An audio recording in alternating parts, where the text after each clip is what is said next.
All right, all right. So listen, what's going on, everybody? We are live. We are here for the with the social experiment. We having our conversation tonight. We have our first female guest, Miss Brooklyn Bklassy. She's going to be coming on here tonight, and she's going to be talking to us about some of her business endeavors. We're going to be talking about the innovation and entrepreneurship and some of the things that she has been getting herself involved with. I appreciate her for coming on the show. If anybody does not know Brooklyn, Brooklyn has been I'm gonna say she has played a major role in with me, just as far as like me getting going and me coming on this camera and being able to speak up live in front of the people, and just being more involved in the content creation. I remember she challenged me a while ago as far as like, it was in the month of April, it was mental health awareness month, and she's like, listen, 30 days, just go 30 days, do some videos, record yourself, get some stuff going on there. And I have not stopped since then, and then ever since being involved with that, like, I've stayed in contact with Brooklyn. I paid attention to a lot of different things that she has going on. I know a lot of y'all have been paying attention to what she has going on. You've been involved in some of her groups. You know what I mean? As far as some of her excuse me, I'm sorry, I'm trying to get everything together, but I know Brooklyn got a lot of different things going on as far as assisting people with building up their business credit, as far as content creation, as far as like mastermind groups, mentorship, empowering and uplifting individuals. And I will say that Brooklyn has played a major role in, as far as me, is developing myself, as far as being able to get more active on the social media thing and being going live and creating videos and things like this. And as you all know, I got myself involved. Going to working at Mercyhurst University, I got myself involved in an organizational leadership program. And within that program, it was an assignment for me to do a research paper on somebody that's either an innovator or entrepreneur. And I reached out to Brooklyn and I said, hey, listen, I got this assignment. I got to do a research paper. Would you be willing to be my guest? Would you be interested in doing something like that? And she was willing to take me up on my offer.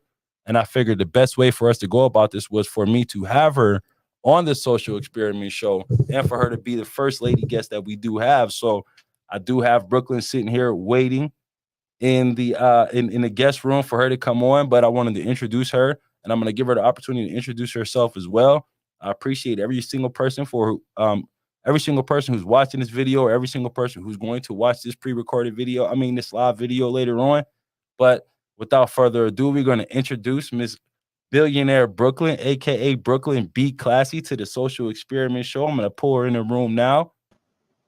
So we got Miss Brooklyn live. Thank you, Miss Brooklyn. How you doing? How you doing? I'm doing good. How are I'm you? doing pretty good. I can't complain. I ain't gonna do too much complaining today. But first and foremost, I wanted to thank you for being a guest on the show, for being interested in having this conversation with me, as well as being my first lady guest on the show, a lady female. I don't want to, you know what I mean, disrespect you or anything. I did put female throughout the day, but it's up to you. However you decide you want to take that on.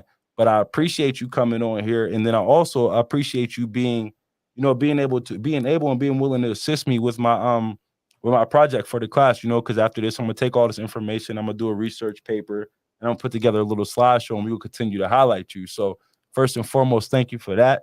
And then also I want to thank you for encouraging me to do the 30-day challenge. And we started back in April of 2022. I Wow. remember you telling me like, listen, man, you got a lot of things that you could say, a lot of things that need to be heard. So go Mhm. ahead and put yourself out there. And when I started that, like it's just been ongoing and it's been building from there. So I want to thank you for that. And I appreciate you for the encouragement and the push. And like I made a live video before. Like I just hopefully people start taking, you what you have to say more serious and understand that you are for the people and you are advocating for people to do better things with themselves. So first and Thank you. foremost, I wanted to thank you for that. But I'm gonna give you the opportunity to introduce yourself and get your little spiel before I get into asking my question. Well, I want to thank you for actually taking action because there's so many people that I reach out to and I try to send them words of encouragement and I tell them like, hey, do this, you can do this. And they don't listen. So it's like I thank you for taking action and showing up and like look where we are right now. This is only the beginning. So shout out to you for taking action and just always being, even though I'm a woman, I feel like sometimes certain men won't listen to me because it's like, you're a woman, you don't know anything. So I just appreciate you for always being able to, listen, to always be able to give me advice. You helped me as well. So shout out to you for that. And for those of you guys, sorry y'all. I am a mom. My name is Brooklyn, right? I'm a new mommy to my son Bronx.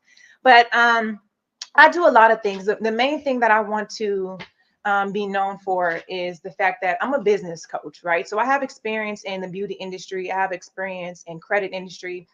I have experience in so many different things, but my passion is helping entrepreneurs make more money in their businesses. So that's my main business right now. I've been an entrepreneur since 2015. I've been full time since 2018. And I've made a lot of mistakes. I still make mistakes. I learn from them. And then I help others avoid the mistakes that I made. So, um, I'm 31 years old. I was born and raised in Erie, Pennsylvania. I currently live in Atlanta, Georgia.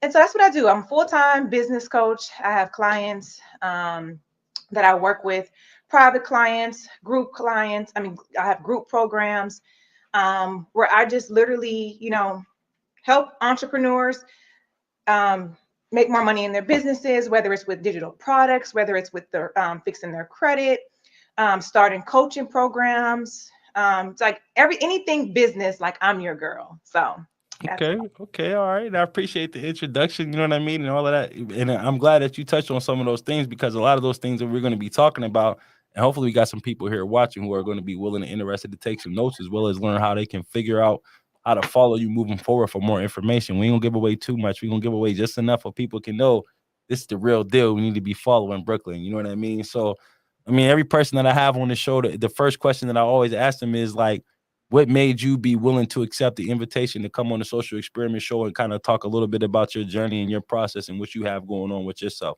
So my question to you is, what made you want to be interested to accept me up on my invitation and come on this show and have a conversation with me? that's a no-brainer. I feel like every time we talk, it's about positive stuff. It's about not just business, but just positivity, And so I love your platform. I love what you're doing in the community, and you're actually my real friend. So it was a no-brainer. Okay, okay. So then you said like you've been in the business, you've been an entrepreneur since the year 2015, right? So let Yes. me ask you, what encouraged you to decide that, you know what, I'm gonna go into business for myself and I'm gonna start doing some things that make a way for me? So at that time, I was actually going to school for dentistry. And I was like, I'm in my 20s, I'm 23, 24. And I'm like, I'm tired of getting paid $10 an hour. Like, this is not it for me.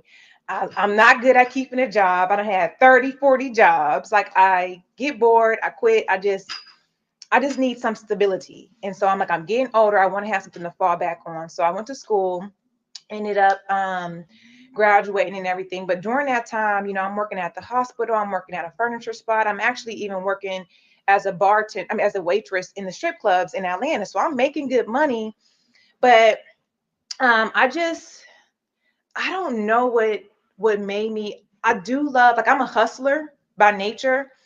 And so I started selling hair first. And so I just was like, let me get into this hair thing. I always was like getting my hair done.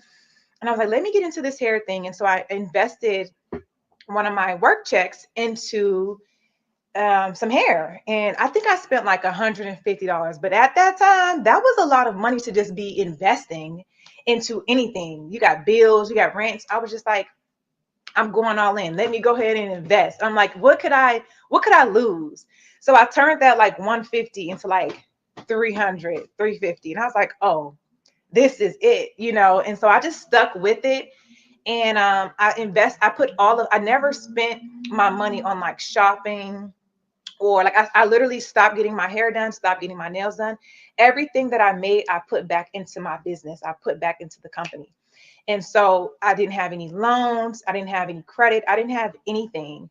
And what made me get into it, I don't know. It just was, I have my grandmother. She was an entrepreneur, but she never pushed that on me. She was always like, go to school, get a good job. Like, everyone told me that I was crazy because I just graduated, and I was actually working in my field. And I was like, oh, I'm getting $21 an hour. Oh, I'm lit.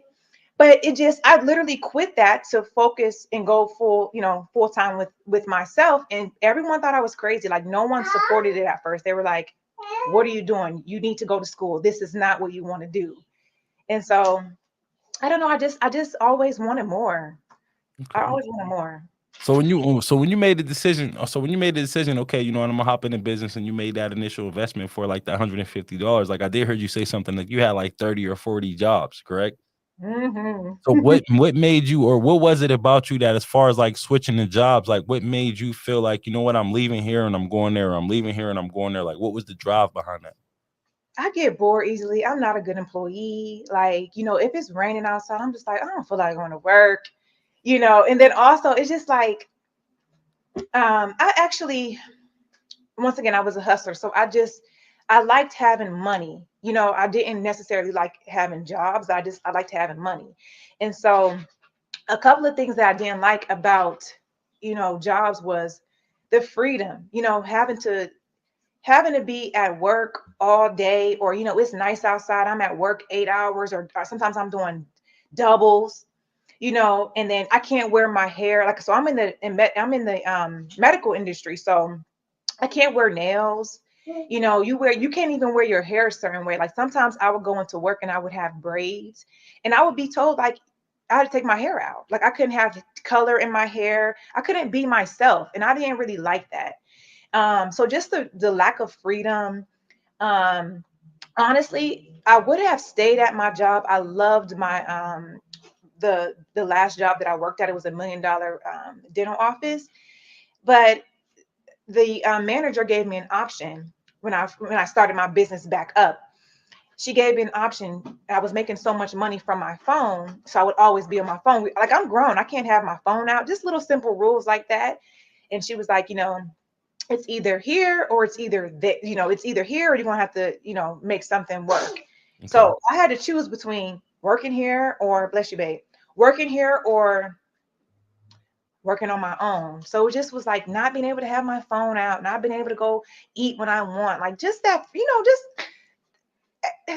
y'all know. I feel you. I feel you. So let me ask you, is it fair to say that you was more pushed to it than you? I mean, even outside of you making the decision to take the leap of faith, was it kind of like an ultimatum? Like, listen, you either here or you there, but like you can't do both, and you just made the decision to like have enough courage to do your own thing. I was going to I wasn't really pushed to do it because I was planning on getting up out of there anyway. It was just the fact of like that security. I didn't want to be struggling, paying my rent, paying my bills. I wanted to like do it the right way. Like if anybody's watching this and you have a business and you have a job, keep that steady income coming in. There's nothing wrong with that. That's how I would have done it if I had an option to do it. Um, so no, I wasn't pushed into it. It just was like it was crazy because the doctor that I was working with, he was so supportive. He helped me do my LLC. He helped me do my EIN number. I didn't know what I was doing at all. Like one of my friends, Mariah, she was actually helping me too. Because here's the thing: before 2018, remember I started my first business in 2015. I was hustling. I didn't have an LLC. I just was making money. Okay. So now 2018, it's like, oh wait, this is business. Like you need a business license. You need business. You have taxes. There's so much to business, not just making money. So Right. um, that is when I would like, start learning about business. But he was all for it. He was like, super supportive. But the lady underneath him was kind of like, girl, you need to be doing this or you need to be doing that. And so um, yeah, I went all in. Okay. So within those within that 3-year time frame, okay, so we talking 2015, you decided, you started your business, you started off with the hair thing. From 2015 to 2018, what was like the mindset of you? Was it just like make as much money as I can? No, I was working other jobs. So remind you, I'm working at a furniture store, I'm working at a hospital, I'm just hustling. I'm working at the strip club. Like, so my business was like a side hustle. It was just extra income. It wasn't a business to me. It was a side hustle. You know what I'm Okay. saying? So my mindset was just hustle, just get Okay. money from different ways. So when you started off in 2015, you started off with the hair. Is that still something that you got going on now? Oh no. Okay. Mm-mm. So what happened with that as far as the hair business? Like how did that go up and down or sideways or whatever the case may be, whatever we calling it? How did that move for you? This is so funny. I was just telling this story like probably a month ago on live, but I'm queen of the pivot. It's power in the pivot, okay? Okay. Okay. But so my hair company was doing so good. Like I had one person complained about my hair, and she blasted me on the internet and was just like, we cool now. But that made me so angry. And it was just like, I felt like, dang, my hair's not good. But literally hundreds of people saying my hair is amazing. It's the best hair they ever had.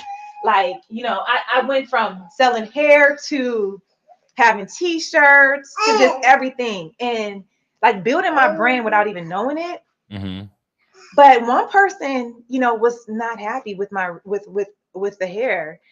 This was like when frontals were first starting to like get out there. So I was introducing like virgin hair. Everyone was wearing like synthetic hair at the time. So that made me stop. So Literally, what? So one person made you feel like I ain't doing good enough? it made me stop. So let me ask you, like, as far as that, like, what type of feedback did you get that kind of made you throw in the towel? What was said? Well, because she blasted me.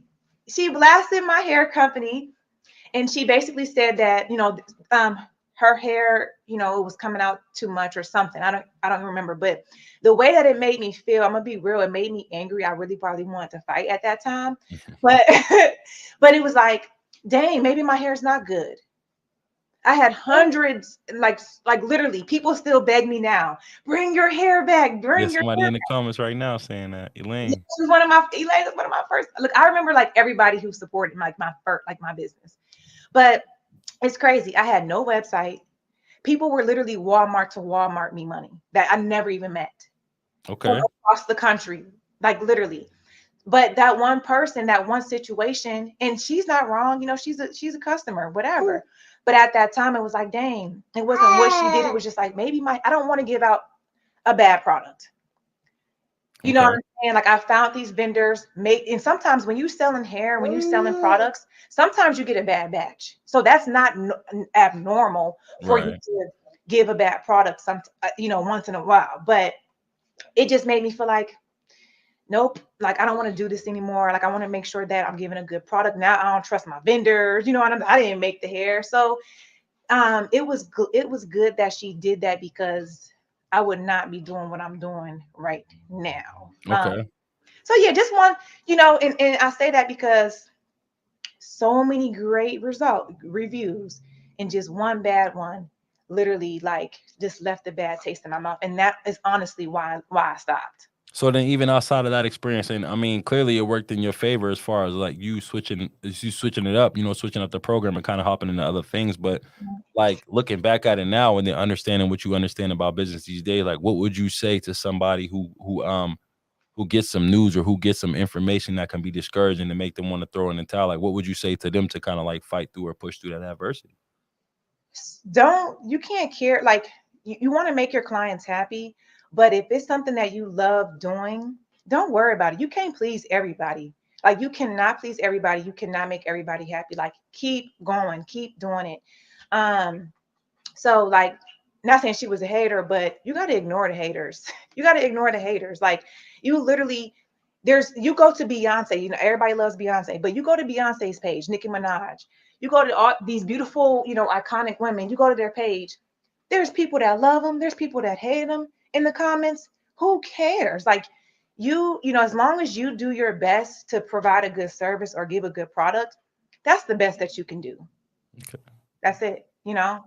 So then, like, so then when it comes to that, when it comes to like actually you getting involved in the hair business and you getting that feedback or whatever, like, I know that was early in the game and you were real big on mentorship and feedback and stuff like that. So did you have any guidance? Did you have any mentorship? Did you have anybody telling you yay, nay, what to do, what not to do? No, not at all. And remember, now I probably wouldn't have quit if I was 100% focused on that hair business, if I was all in. Okay. Now in my businesses, I'm all in, but it was just a side hustle for me. I didn't know that I was even building a brand or a business. So if I was, it would have been a different result. So it was something that I was doing on the side, and I was just like, and I was getting money other places. So I was like, all right, whatever. I ain't tripping, like on to the next thing. And so what's crazy about that is I started with the hair, but I grew to other things. I grew into doing teeth whitening. I grew into having a whole salon, doing different services from lashes to brows to just everything, waxing. And so if I would have just never If I would have just stopped at hair, I would have never even been able to get a whole salon. You know what I'm saying? I just pivoted and I just stopped bigger. And it took me years because I stopped with the hair thing for a while. Mm. And I just focused on, school, and I graduated and I worked in my field for a year, and I was living my best life. You know what I'm saying? I was like, Okay. I ain't really worried too much about business.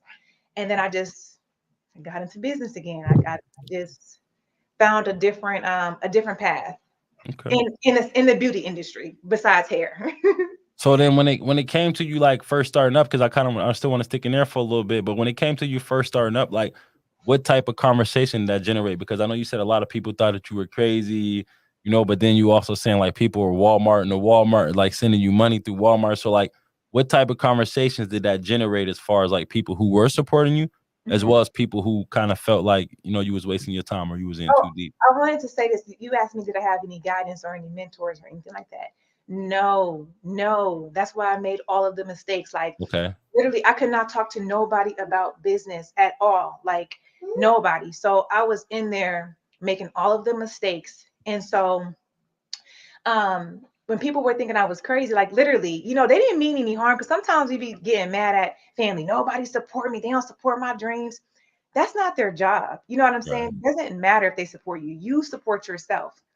And so um I just had to show them, like, people like my family, a lot of my family members are just now, like, mind you, since 2018 when I started going all in, they are just now within the last year becoming believers. Okay. So it Okay. take a minute. It take a minute sometimes. And um, I think when people see that you're so consistent, and then they see all the stuff that happens to you behind the scenes that people don't see or know about, and they see that you are resilient, and they see how you bet on yourself and how you keep going, they have no choice but to support you. Like, they have no choice but to believe in you, because it's the belief that you have in yourself. Like, Okay. if you don't believe in what I got going on, you blind. You must be blind. I Because love it. because it's the actions, it's the consistency. You know what I'm saying? It's the results for me. Okay. So So what was like the conversation before you got to that breaking point to where people started believing in you? Like, what were some of the things that you were hearing? What were some of the things that were said to you? you need to stick with your job. You need to stick with your job. You're tripping. You have a good career. Stick with your career. You're tripping. Business is not this. You're gonna have to pay taxes. You got to deal with this. You got to just everything they just don't know about. And I would just tell them, like, you'll see. It's okay. Okay. You'll see. So and then like outside of that, like how did that either encourage you or discourage you or kind of like motivate you to like is there any specific person who you felt like or feel like I'm doing this to prove this specific individual wrong? No, I don't. I didn't put no energy into proving them wrong. It was just to just let them know, like, some people, when you see somebody who is doing something, just support them. Give them your love. Give them your support. Um, and believe in them. Like, one person, like, I can't say, it's not like a bad thing, but my dreams are so big that people might think that I'm crazy. Mm-hmm. So they didn't mean any harm, honestly. It's just, I never was like, oh, I can't wait to on this person, or I can't wait to prove this person wrong. I didn't put that energy out there. I don't have to prove nothing to nobody. I have to prove it to myself. Like, Okay. I have dreams that I want to accomplish. I want to prove this to myself. I want to make myself proud. I want to accomplish my goals and to prove to myself that I was able to do it. That feeling, I don't need an applause. I don't need an award. Like, me being able to see myself cross out my goals and accomplish things, the inner, like, peace and happiness that it brings to me, I don't need nobody to clap for me. I don't need no, like, I don't need you. You gonna believe it when you see it. You gonna see it. So I just feel like you shouldn't put that energy into, if that's what you do, if that's what makes you motivated to say, oh, I'm gonna prove you wrong, then that's how you do it. For me, I never had I'm gonna prove you wrong. It's like, okay, just be patient. Remember I told you this. See how I did it? You know what I'm saying? So just make yourself, just prove yourself wrong.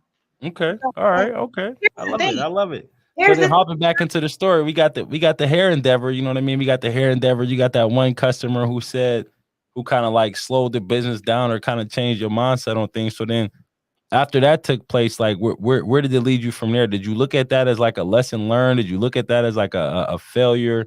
How did you look at that opportunity or that situation, and how did you build from it? Here's the thing. Before we get into that real quick, I want to say this is so important. It's not about proving other people wrong. You got to prove yourself wrong, because you would doubt yourself so much. You are your worst enemy. You will start to doubt yourself. You will start to question yourself. So it's like proving yourself wrong. Like, it's power in that. Um, but your question was, so that didn't that was not a big major thing for me, to be honest with you. At that moment, I was a little angry, Okay. but I moved. I didn't dwell on it. It just, I pivoted so quick, and I just took a break. Like, sometimes it's okay to take a break. You know what I'm saying? And I took a break, and I came back better than ever. Okay. So then after the hair, what was your next venture after hair? Whew. My next venture after here, I would say my beauty spa. My beauty spa. Um, my services that I was offering. Um, but my next venture was definitely my beauty spa. Like, I literally manifested my whole salon. I wanted a place where people could, because a few years ago, before like I had opened up my salon, there were certain things that you had to travel to, like Cleveland, to get as a woman, like, so I wanted to bring, a vibe to the city. Because like, I've always, like, I lived in Detroit for a few years, and I lived in Atlanta, so I would always see, like, black salons with, like, stylists and everybody working together. It's packed, it's jam packed, like, people are slaying and killing it. So I wanted to bring that to the city. So that was my next business venture that I did. Okay. Okay. So then you went from the hair to the salon. And I heard you mention something about teeth whitening and selling t-shirts and stuff like that. So how did it go from how did you keep expanding, and how are we getting the word out there that like this, hey, this is what Brooklyn is doing? Just self promo, putting myself out there. A lot of people are actually scared to put themselves out there on social media. Hold on one second. Am I able to fix my camera? I feel like I'm blurry. You is a But little anyway, blurry, but I can see you. hold on one second. But just self promo, like, every time that I have an idea, every time that I want to do something, I literally just, I just promote myself. Now, is that like nerve wracking for you? Like, where did you build the courage to be able to do that? Like, No, where does that come from? no, this is what I have. And if you want to buy it, it's available. Like, just self promo, putting it out there. I don't care if people think that I'm annoying. I don't care if people think that, I'm not targeting everybody. If you don't want to get your teeth whitened, this is not for you. But this is for the people who want to get their teeth whitened. You know what I'm saying? So a lot of times it can be scary, like, oh, I don't want to promote so much because I don't want to annoy my followers, or I don't want to seem desperate or anything like that. People start to think like that, but no, it's very easy for me to promote myself. It's very easy for me to do that. Okay. All right. So then when it comes to the business aspect of it, again, we talked about you got that, like, matter of fact, what all have you done when it comes to business and entrepreneur, and what do you still have going on? So I've done a lot. I got so many different businesses that are not even out there yet. Like, people don't know that I have. A lot of people just know me from the beauty and the credit. But I've done uh a lot. When it comes to, like, Airbnbs, when it comes to rental cars, I have a trucking company.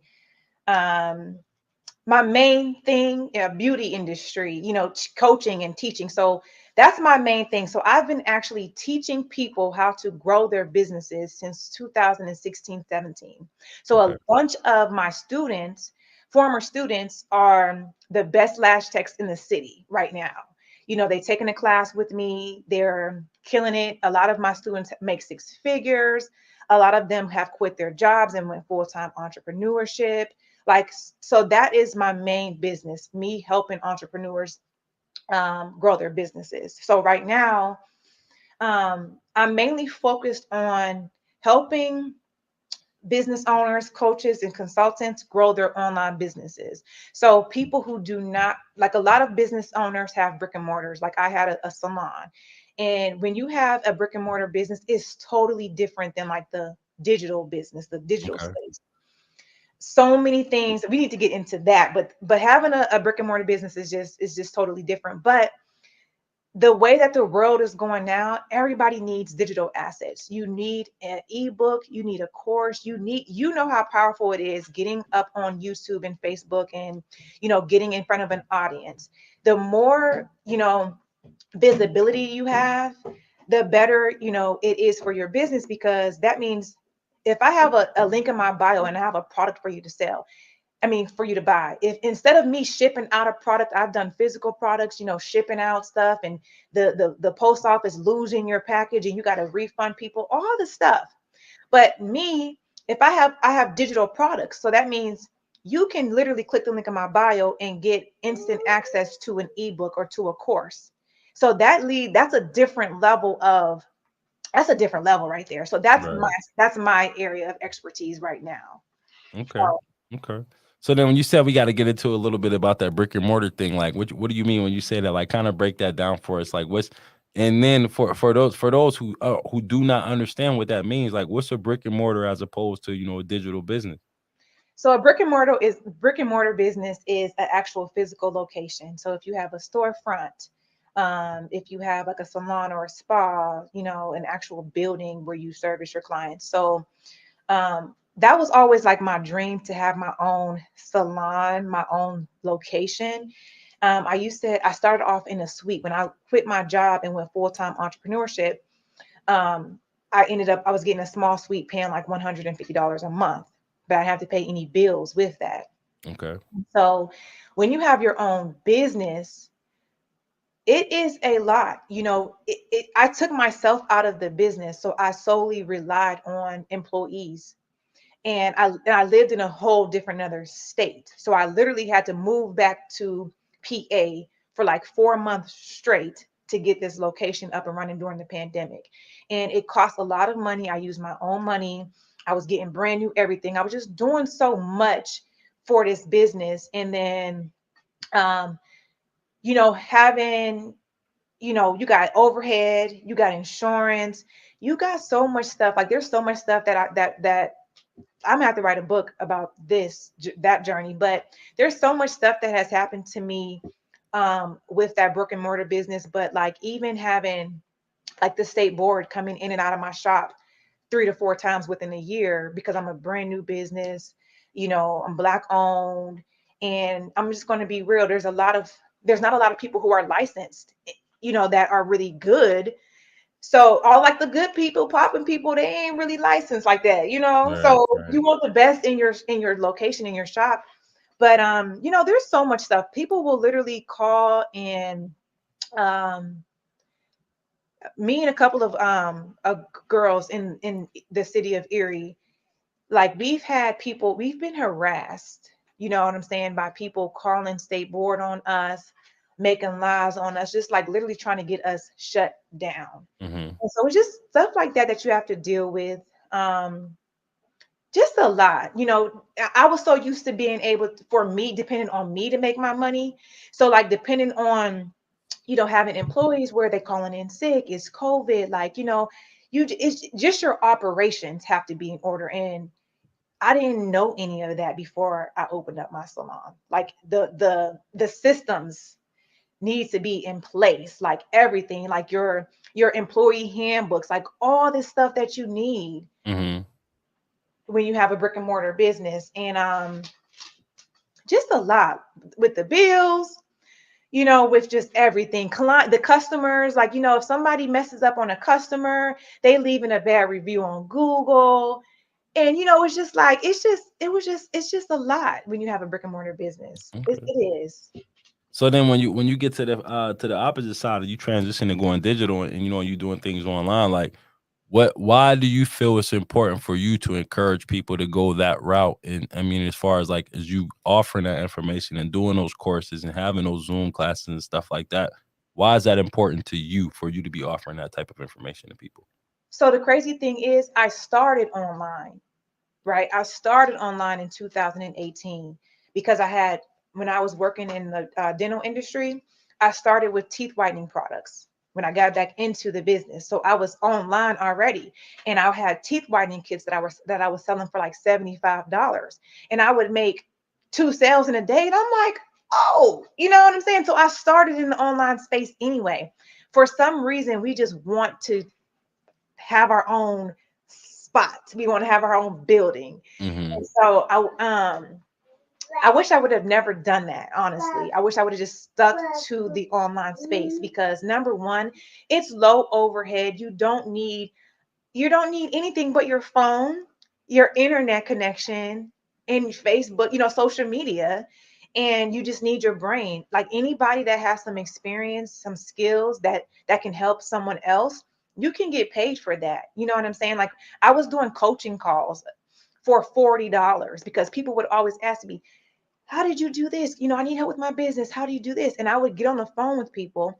And when I got off the phone with them, their business grew. Right. Brand new businesses. And I started with $40 consultations.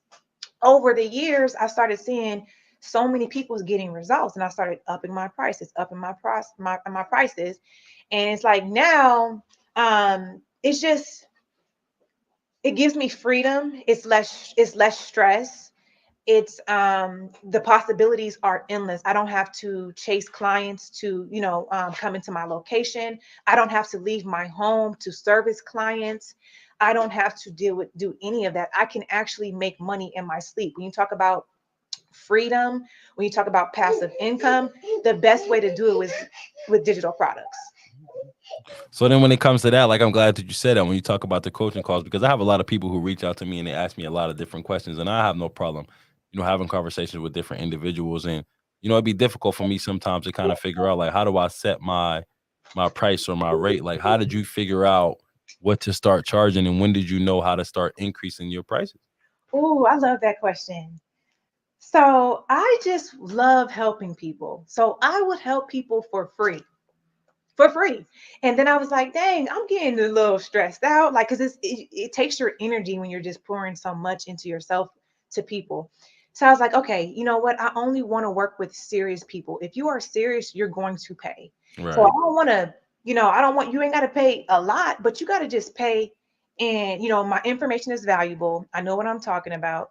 So I just was like, $40. Man, I was on them calls all day. Okay. So I did that for a while, and then I went up to just because I was so booked and busy with the $40. I said, let me keep raising these prices because so I just raised my prices again to like 200, then 500. So you went immediately from 40 to 200? No, it took a year, 2 years. But I mean, like, that was the difference. Like, you started at 40 and went right to 200? I probably went right to 250. Okay. Okay. And then I went to 350, and then now you can't even book me. You can't book me for a consultation because unless you want to pay $5,000. Mm.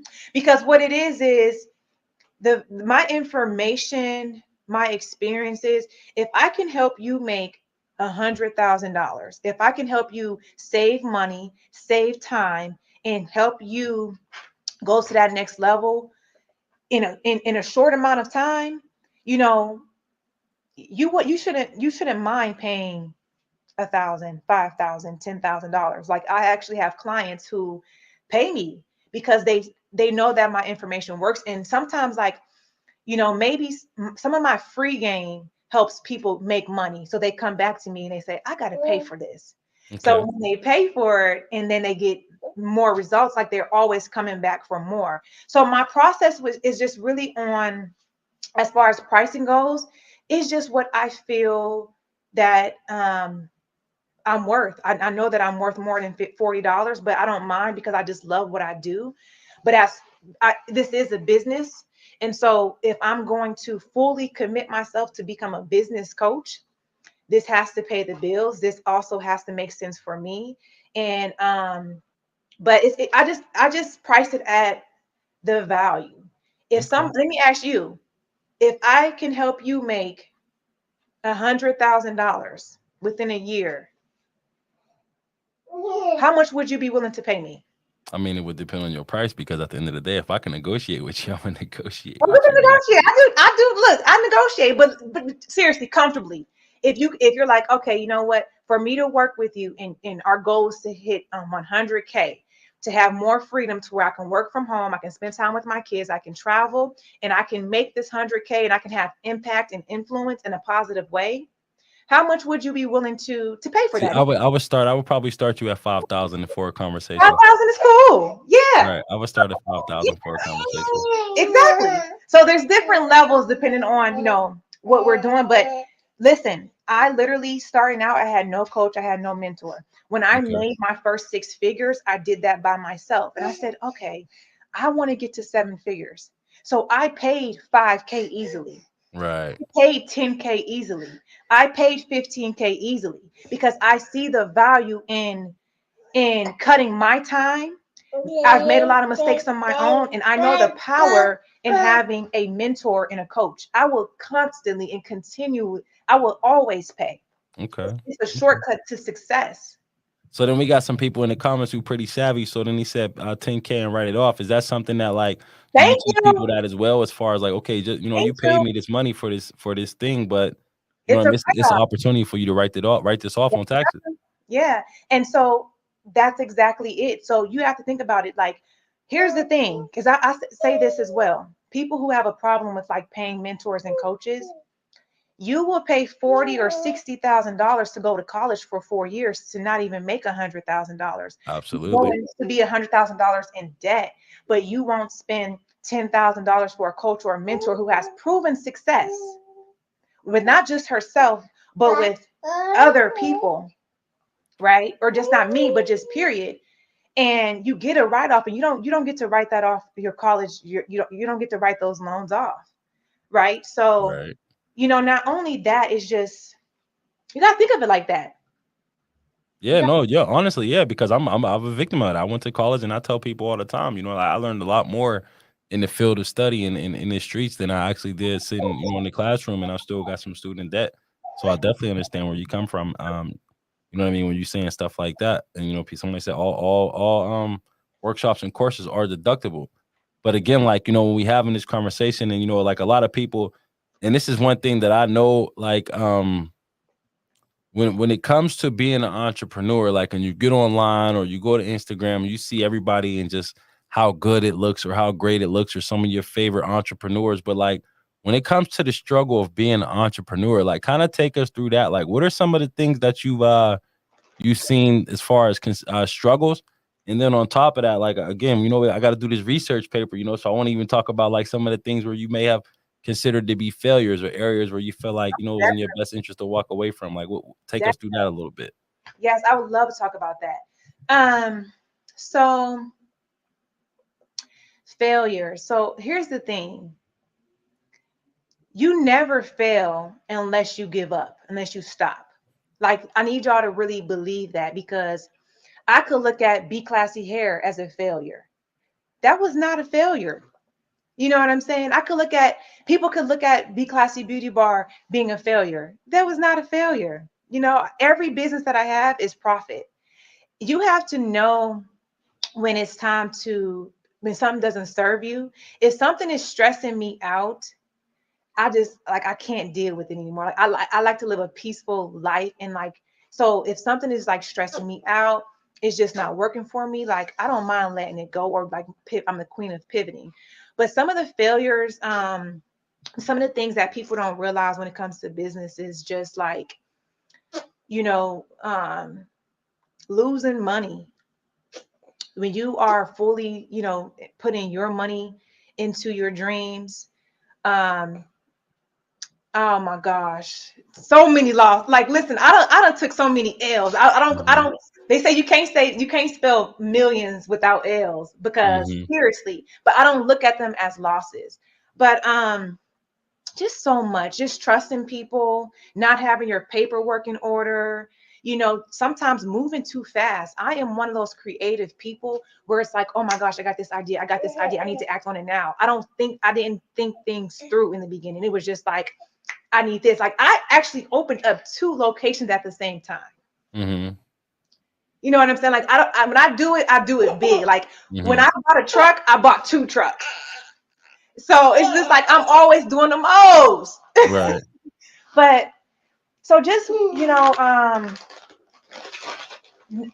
not having your paperwork in order, not So when you say not having your paperwork in order, and I'm glad that you said that, because I definitely understand the importance of having your paperwork in order, and I understand a lot of the documents that need to be taken. I mean, and to be considered. But like for those who do not know, like, because again, you see these posts on social media, and it's like, get $200, start an LLC, and then get the loans and stuff like that. So when you say not having your paperwork in order, like, what do you mean for those of us who do not know or do not understand exactly what that means?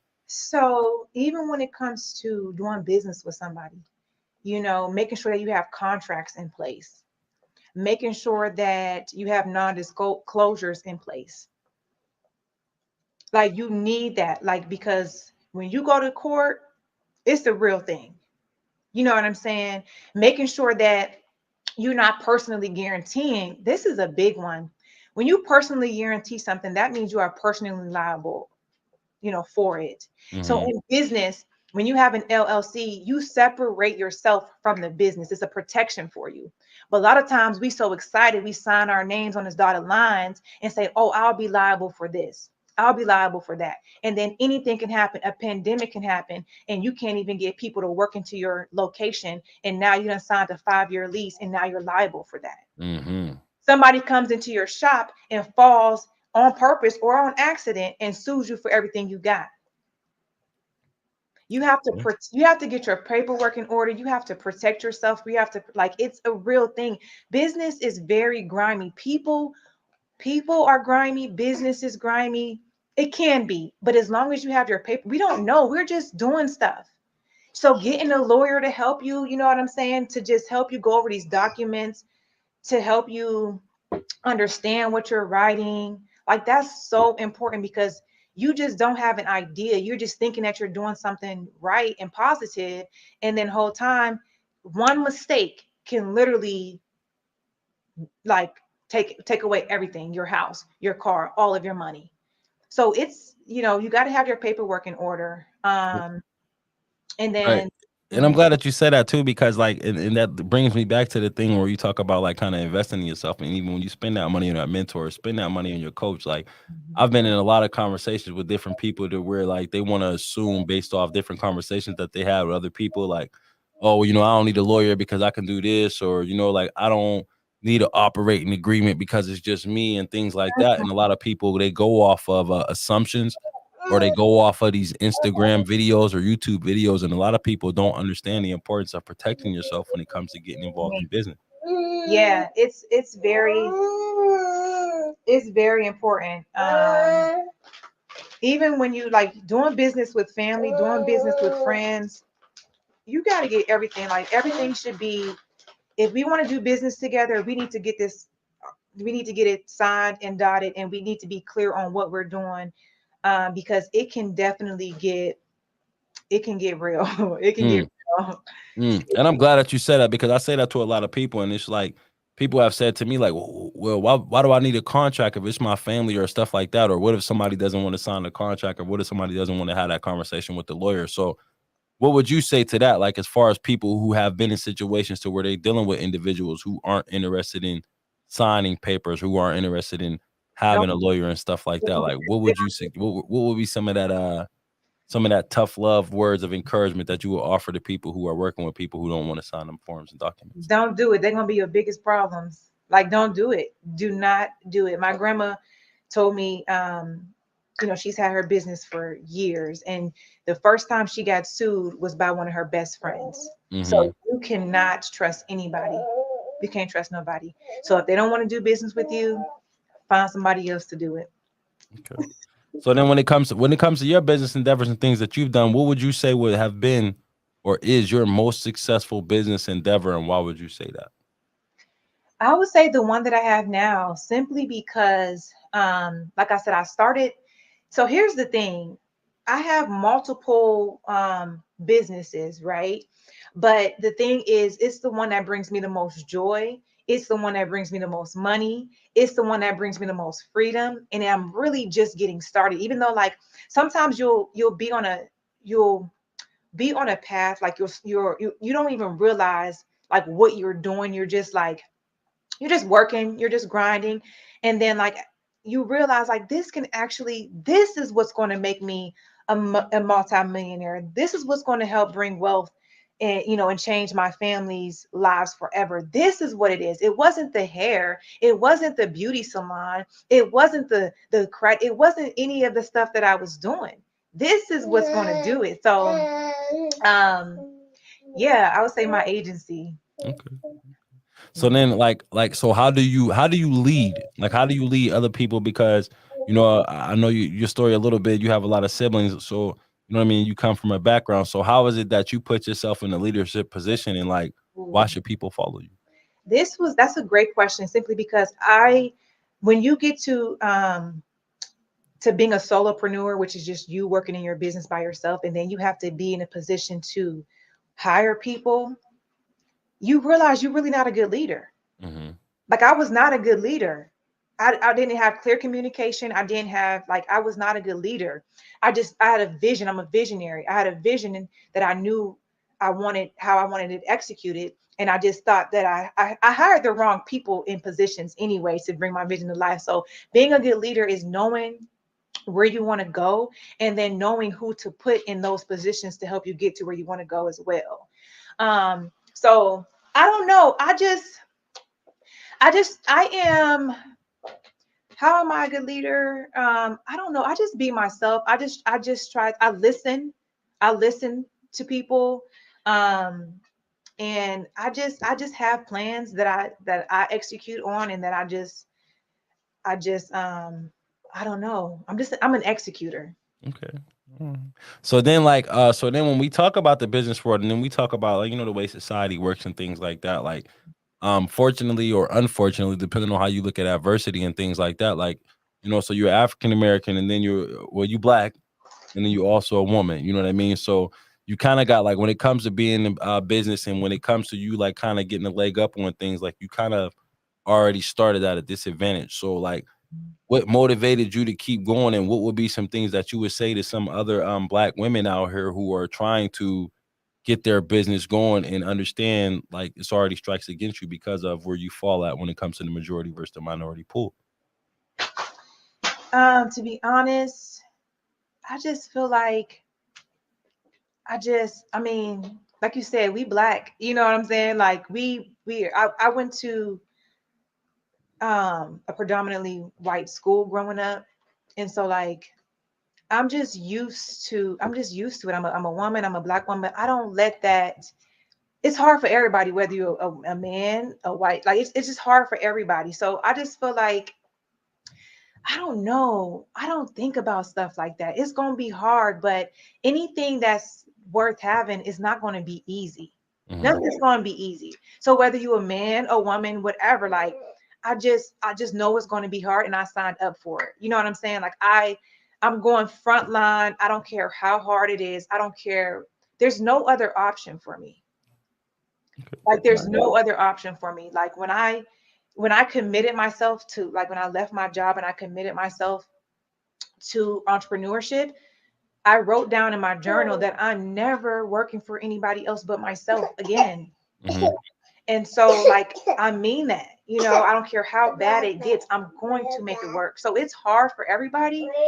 So if you are a black woman that is you know, trying to, become successful in business, like focus on your why. That's what I focus on. Like, why do I want to do this? I have a son?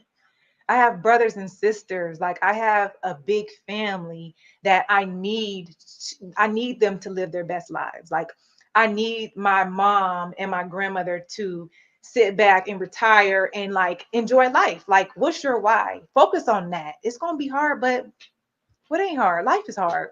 Pick Right. your hard. Being So broke is hard.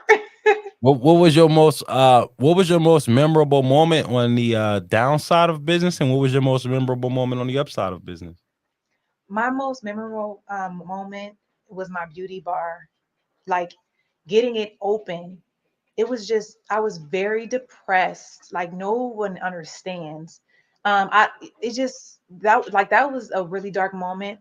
Also, some things had happened with that business that I'm not even sharing just right now, but it just was, it was horrible. It was like the devil was just on me. Mhm. And that was really one of my darkest moments. And I'm so glad that I don't have to deal with that. Was it hard for you to was it hard for you, like far as like on an individual level, was it hard for you to be like, you know what, this isn't working and I gotta close down shop? Or was it like a blow to your ego or to your pride? Oh no, because I was still making money. You Okay. know what I'm saying? Like it wasn't a loss. Like I had one of my girls, Angelia. I mean, we were rocking it out. Like my grandma was running the whole shop. They were in there. I live in Atlanta. So like Hmm. it was running without me. I could have kept it. Hmm. It just, it just was when I looked at my life, it's like, what's stressing me out? That was the thing. Okay. That was the only thing in my life that was literally causing me stress. And I just felt like it wasn't worth it. So, like even family members would be like, no, stick it out, stick it out. You got one more year there. And it's like, no, I don't got to stick it out. Like, what am I Right. sticking it out for? Like, I got plans that y'all don't even know that I'm working on things that y'all don't even know about yet. Like, I have to, whenever you are doing so much in business, hold on 1 second. Whenever you're doing so much, right? Because a lot of times business owners, we got multiple streams. We're doing this, we're doing that. You have to focus on one thing. If I would have focused on one thing from the get-go and didn't do the salon and didn't do this and didn't do that, and I stuck with my online business like I did in 2018, I would have been a millionaire. Hmm. So I said, I have to let some things go in order to grow. And that was one thing that I was willing to let go. Okay. So then when it comes to on the flip side, as far as the accomplishment, like what's the most memorable moment far as when it comes to business accomplishment? Dang, I would have to say opening up that location too. Same thing? It would be the same thing Okay. Why because is that? it was such a struggle. Like seeing this, like putting, like we built the walls, just the painting, just so much. And I just did not think I would be able to get open because it was just so stressful from like the contractors, just the state, approving the, like just so much. And that was a really good time. Like that grand opening, having the city support me, my girls that were working in there support me, and just like I did it. You know what I'm Mhm. saying? So I would say that was a good moment as well. And then also my first time making six figures. Okay. Okay. Yeah. And what was that, if you don't mind me asking? When was it? Yeah. 2019. Okay, that's what's up. Congratulations to you. Yeah, I didn't Hoping even you know. many more. But Thank then, like again, like I said, it's for my research paper, for conversation's sake, and you don't have to disclose any names or any information. But when it comes to making deals with people, like what would you say was the biggest mistake that you made when it came to you involving your business with somebody else? Oh, my my location, my second location that I opened up. Okay. So I had signed a lease there during the pandemic. I had an idea to have one salon and then the one suites, which means because a lot of salon like hairstylists and makeup artists, they don't want to work under someone at the salon. Like they just Hmm. don't. So they want to be their own boss. Like I'm all for people being their own boss. So I started off in a salon suite. And so that is what this location was, a salon suite. It has like 16 rooms. It was so beautiful, like a great area. And so I was like, this is it. It'd be jam-packed. The rent was super expensive, like all this stuff. And I couldn't get nobody to work in there. Hmm. So, that contract that I signed, it messed me up because I couldn't during a pandemic, I can't get anybody to, I've put all this work into it. I can't get anybody to work in here with me. So Right. I have to, what is it? I have to breach my contract. Okay. Yeah. Okay. And so, that I would say that I was another, a real estate, contract, a lease Okay. agreement. So then so then on the flip side to that, like what would you say was like the I guess the best or the greatest connection that you feel like you've made that kind of made you feel like, yeah, this is it. Like I'm her. I'm doing a thing. Um, I would say when I see other people's success that I've like that I've that I've gone through my programs, and I see them, Okay. when I see their success, like it's no better feeling. It's like I'm that girl. Like I know it worked for me, but Right. it didn't work for my girl. And then, like, when people call me, because entrepreneurship is hard, and we don't see when people are like, I'm ready to quit. I'm ready to quit, and I'm on the other line like, don't quit. Do Right. this, do this, do this, and then they do it, and they're like, oh, we lit. I just made a couple $1,000. So it's like Right. it's just seeing my clients get results. Okay. So then, like, so I'm glad that you said that and you bringing up that because that brings me to another point. When it comes to like people embracing you, and you know what I mean, like it be days where like I'm scrolling on my timeline and all I see is Brooklyn is Brooklyn is Brooklyn that. Like, how does that feel for you to know that like people actually truly do take you seriously? People speak highly of your name, and people actually do get results from the information that you offer them and you provide them. Like, how does that feel for you on a personal level to know that like you actually are doing something, you having an impact on the world? To be honest, I don't even realize that I have an impact on the world until y'all tell What? Whoa, whoa, whoa, whoa, whoa, whoa, whoa, whoa. me. So Seriously. wait, so listen, that and when you say like you doing all of this stuff and you helping people and you promoting these businesses and then you got different people making six figures and Mhm. saying they having $1,000 days, like, and I'm glad that we having this conversation because like, you're the first woman I had on this show, but a lot of men that I have talked to, they don't even realize that or understand it themselves. Like people work so hard and they go and they just do their business and keep going and moving forward that they're not even realizing or understanding the impact that they're having on the world or people around them. And then that's even people who don't click on the like button or who don't comment. Like, so Yeah, for you to sit here and say that you don't take that in, like, how?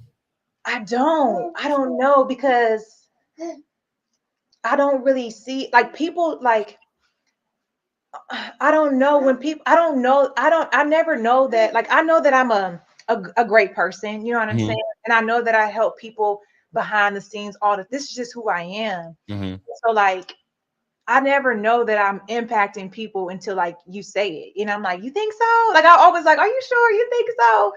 So I don't know. I mean, it feels good, but um I don't know. I feel like it is like it's really God, because God, He gave me this assignment, and I'm just operating in it. You know what I'm saying? So as long as I'm a positive influence, it definitely feels good. When my clients and stuff get results, and they're like, I literally have people. I just said this on Instagram today. Like, there's people who literally that I don't know who would reach out to me, and they are like so stressed with their life. They're like, I don't want to be here anymore.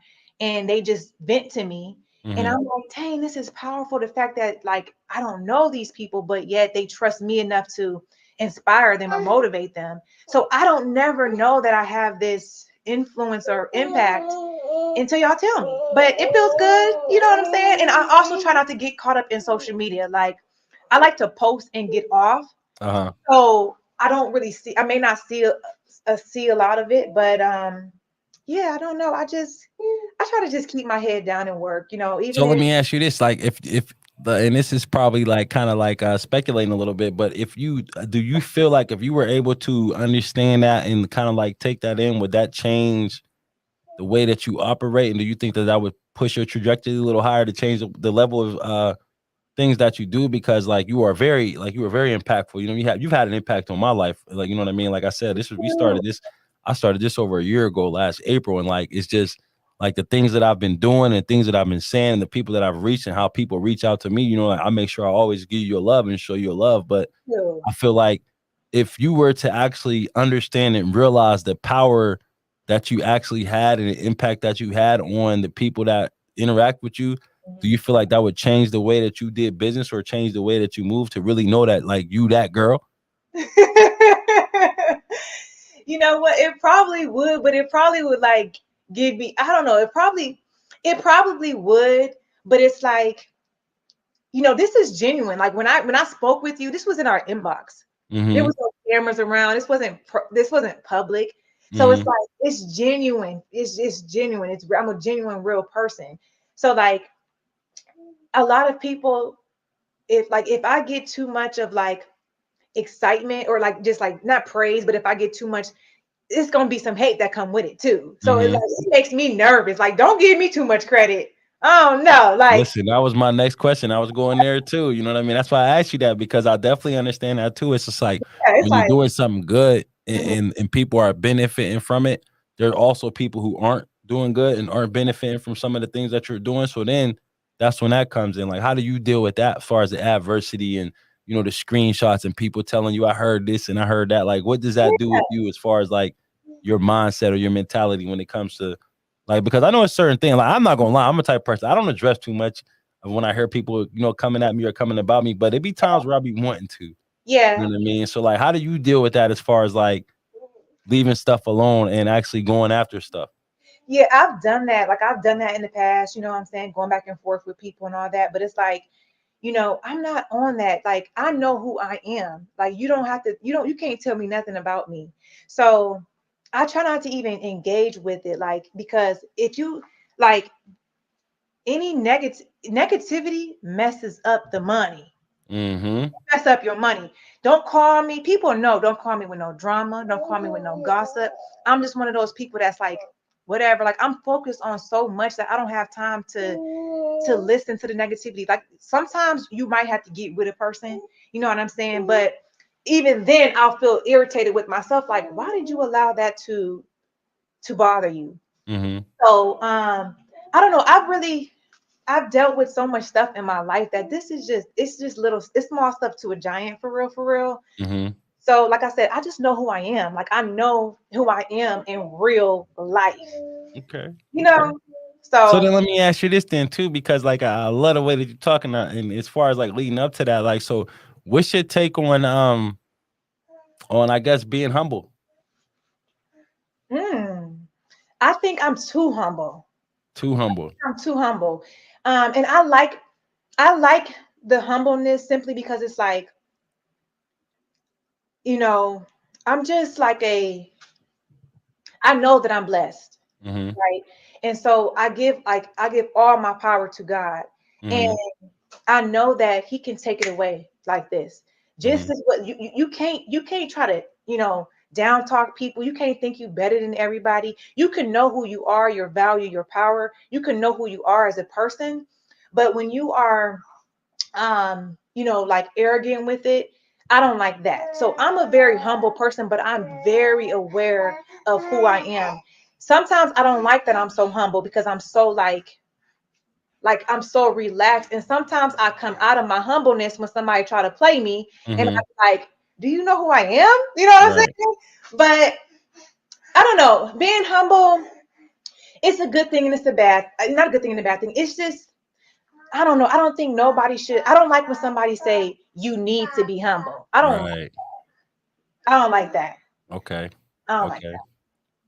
See, if I ask this question to a lot of people because, like, I have my own perception on the actual word of humble, that. as Okay. opposed to the practice of humility. And I tell people all the time, like, there's nothing humble about me because I Mm, walk through humility every single day. Like, you know what I mean? So if I got something nice, or if I'm doing something good, like nothing has come to me easy. uh-huh. Nothing has come to me luckily. So when I accomplish certain things and when I get to certain levels, I feel as though I deserve the rewards that come with Yeah. that. And then, Yeah. like you said, when somebody's telling you to be humble, to me, that's pretty much somebody telling you to like chill out because you can't lose that. But there's certain things that I've acquired in my life, and there's certain things that I've obtained to where like there's no losing that for me. You know what I mean? If I only way I'm gonna lose certain things that I have is if I, God forbid, I die. But Yeah. outside of that, like it's got to the point to where like I was cutting grass, I was shoveling dog shit. You know what I mean? To be able to make some money, frying chicken, scrubbing toilets, and things like that. So, like Mhm. when it comes to me getting to the point or the level I'm at in my life right now, and people tell me to be humble, Like I kind of look at that as like jealousy because like I walk through humility. I wake up every single day at 4:30, 5 o'clock. I'm in the gym. I leave the Working. gym, me and my son going to the gym, then I'm taking him to school, then I'm going to work. And when I get off work, I'm doing so many different things to where when Hmm. somebody sees the hard work that I'm doing, they want to reward me, or God Hmm. decides he wants to bless me. Like, yeah, I'm gonna poke my chest out a little bit. I'm gonna get my peacock on a little bit, As you but I should. don't think that, when it comes to that word humble, it's thrown around us so much because we are so used to being around people who want you to feel less than or don't want you to feel like you acting better than. I feel like a lot of people have a misconception of the word humble as opposed to the practice of humility. And as far as you, like, you strike me as a person to where like you go so hard and you do so much good work for real to where like I don't think that you should ever be humble, but I definitely think that you should continue to work hard and Yeah, continue to walk through your humility and continue to understand that nothing that you have come easy to you and nothing was luck for you because like man. you said, you had to make a decision to where it's like, am I going to go to work and listen to these people, or am I going to do part-time, full-time? And then you got the naysayers, you got your own family members telling you, oh, you doing too much, don't do it. And then Here's you get to the point to where somebody might need a favor. And it's like, oh, now I can't be humble when you need a favor. You know what I mean? here's the thing too. You got people who will, I mean, there's so much on. Sometimes you get to a certain level of success, but it's like it took a lot for you to get there where people are saying you work too much, you're too busy, you work too hard.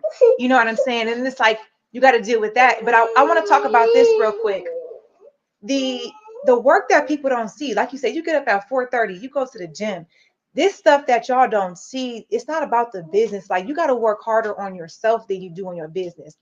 Y'all don't see the beliefs that I had to create for myself. Right. The things that I wrote down that I didn't even see when I was writing them down that I actually made happen.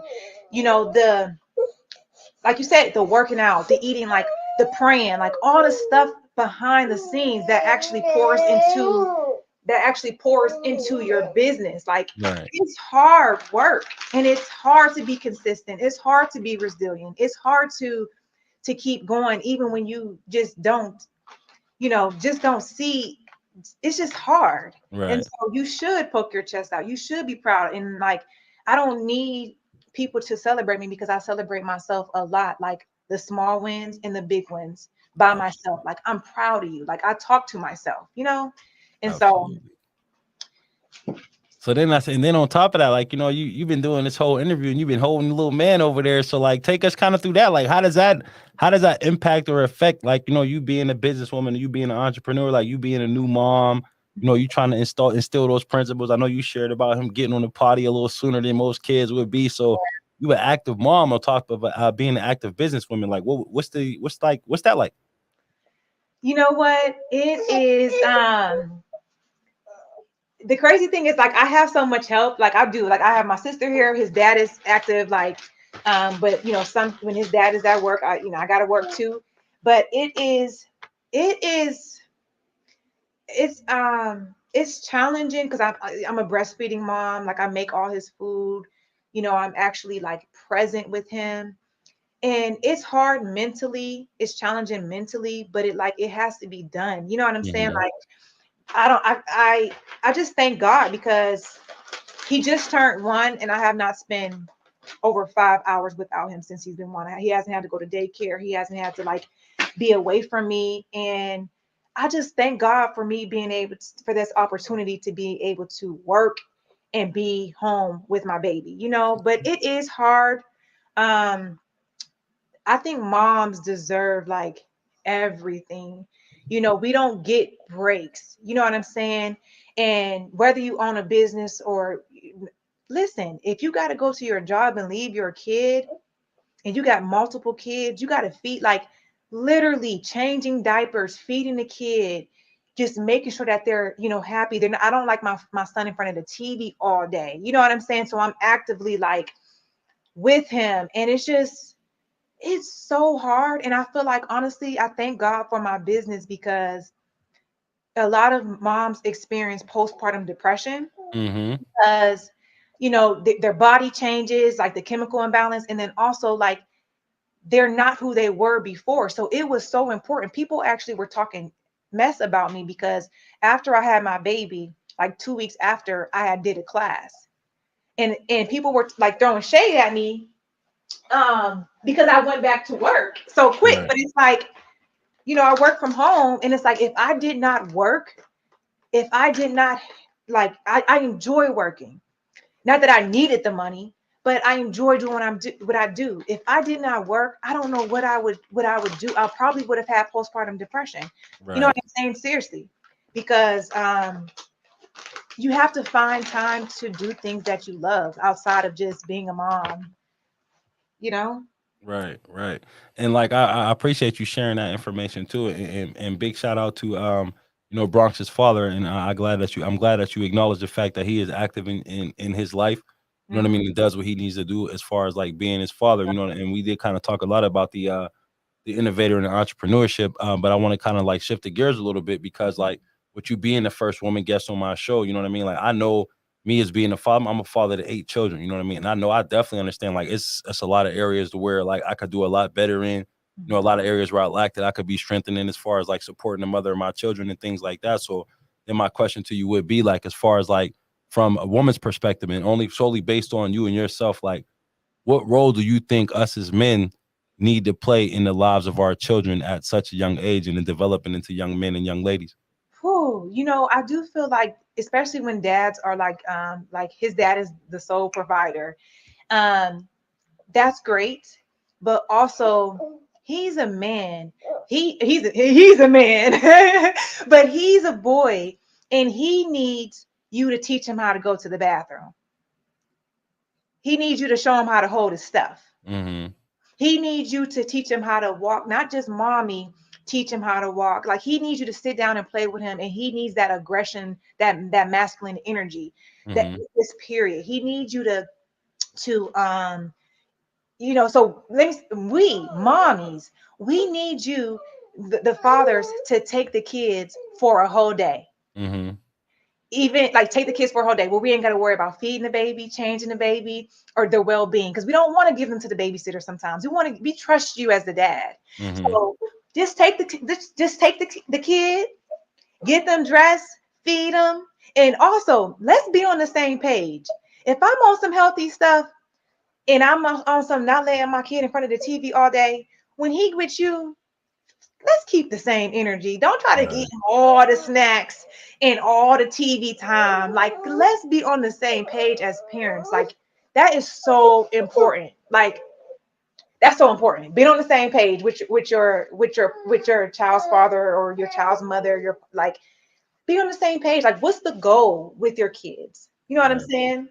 Yeah, and it sounded to me like you got you have a very healthy relationship, with the father of your child, you know what I mean? But then when it comes to like those barriers, but I've been in situations in the past and I feel like we are getting a lot better when it comes to communication and things of that nature. But what like how important is it for as far as communication when it comes to raising children in your opinion, as far as like being able to, even when it's a disagreement, like being able to communicate those concerns or whatever the disagreement is about. Like I done been hung up on, blocked, and all of that kind of stuff. And like I Yeah. said, we are getting better with certain things, but I can admit my faults and my wrongdoings when it comes to being a dad and where I fell short at. But Yeah. like as me working to get better, what would you say when it comes to communication?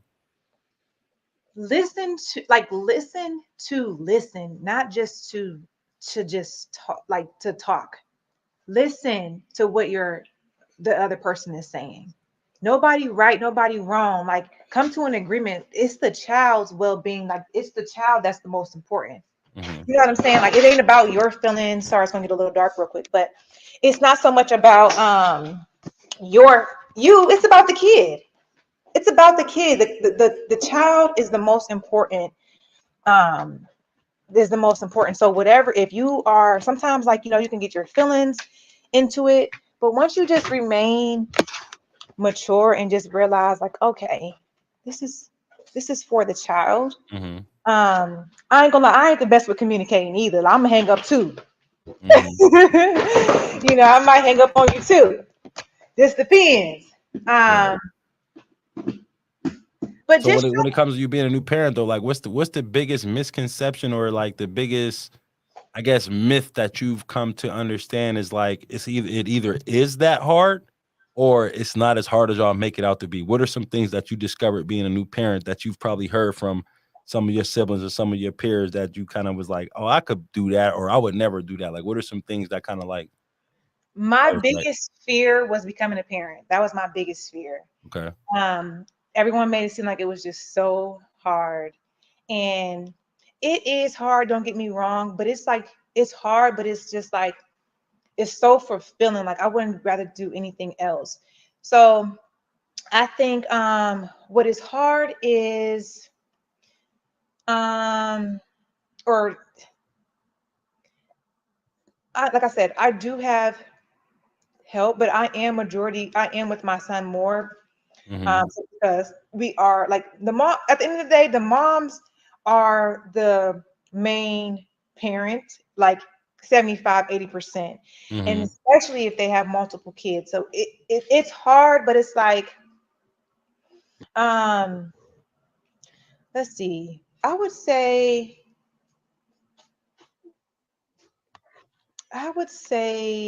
I don't know, that's a good question. That's a good question. We gotta come back to that. Okay. All right. Okay. But yeah, no, because like I said, I was asking some of these questions because, like, you know what, you being a new mom, and then like I said, with me having 8 children, it's like I think I've grown up with my children to where Mm, like I started off as very immature, you know what I mean? And then being wrapped into those feelings to where like you want to prove a point, or you feel like you got too much pride to where you want to bow down to what the mom is saying, or you mm. feel like you know better, or they trying to tell you something that's like then undermining, and all of that comes into play. But as I'm developing as a man, you know what I mean? I'm um getting a little bit more mature when it comes to being a father, and I'm trying to work on developing healthier relationships with the mother of my children, so then that way we can all be on the same page and have those lines of communication open. But you know what I mean, from the way that you talking, and for you to have the support that you have, like I have no problem with admitting like I wasn't always, like, when the child support kicked in, I wasn't always there, you know what I mean? Like, but Yeah, now I'm learning how more important it is for me to be active in their lives as opposed to me footing the bill. And yeah, then with you having a new child, you know what I mean? yeah. Like, I just wanted to know if you had any So opinions on that before you got too deep into the situation to where you end up, you know?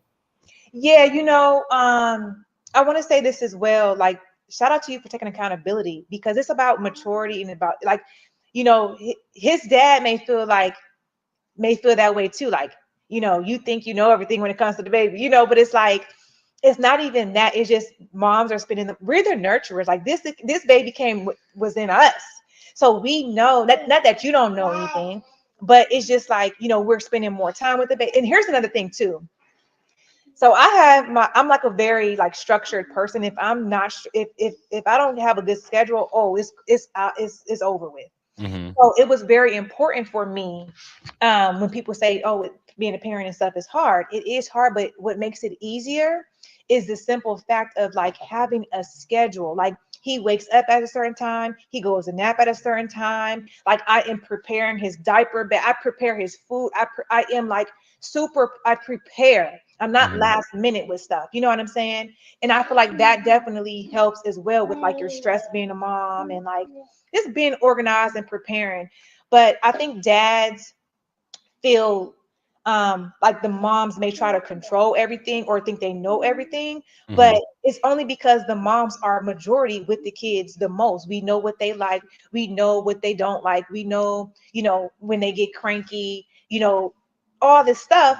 And so it's not like we're trying to control things. It's just like, hey, let's be on the same page with this. You know what I'm saying? Right. Like Right. we got to be on the same page because at the end of the day, you don't want to be arguing and fighting in front of your kids.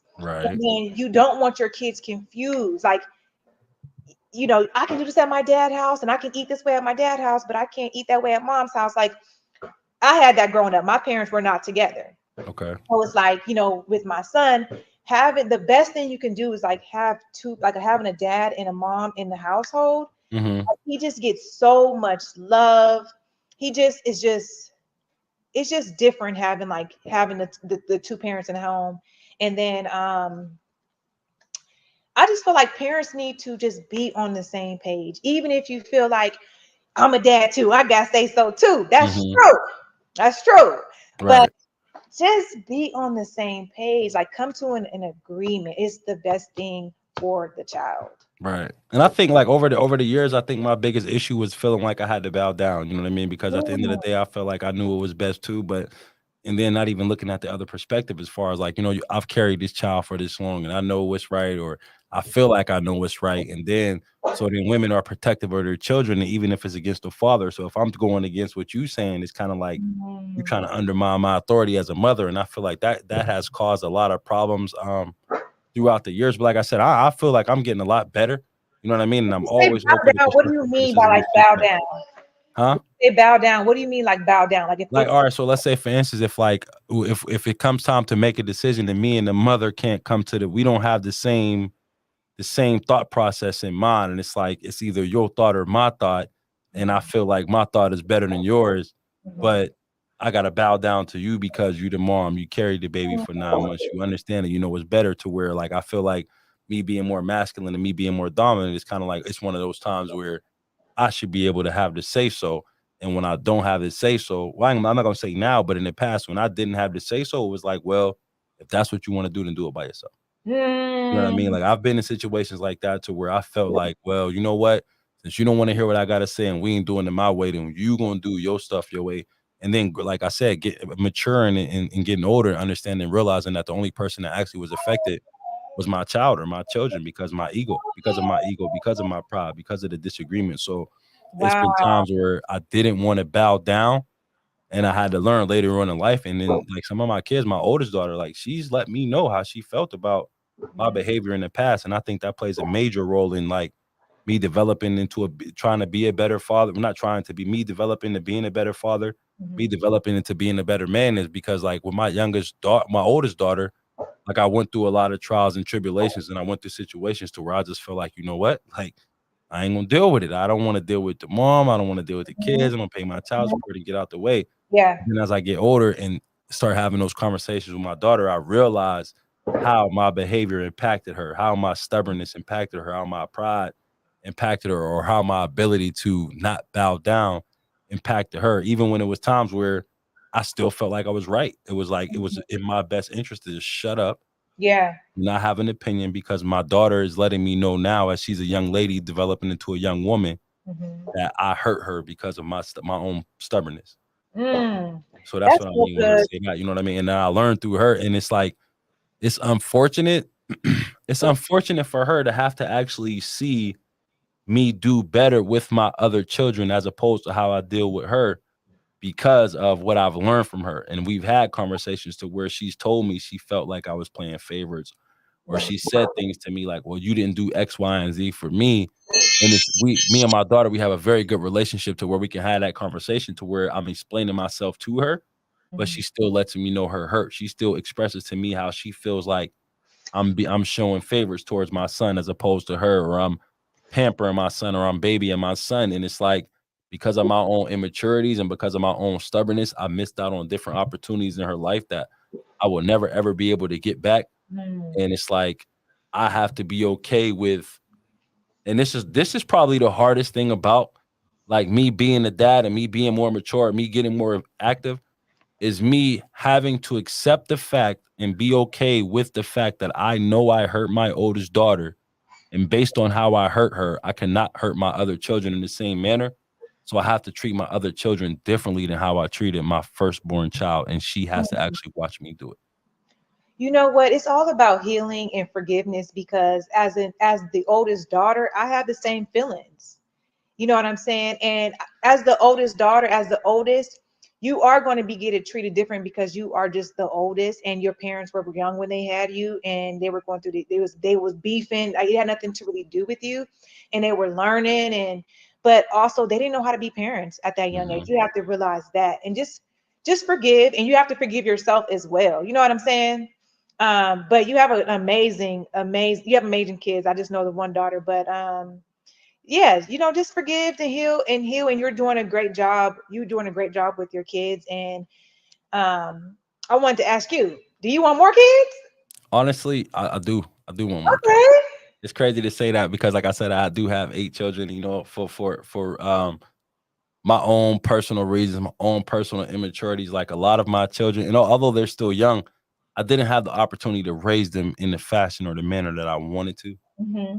because of my immaturities, because of my stubbornness, because of my pride, because of me not being able to get along with their mothers when I probably should have been bowing down at certain times, to where I feel as though I have been robbed as an opportunity to be a father to my children.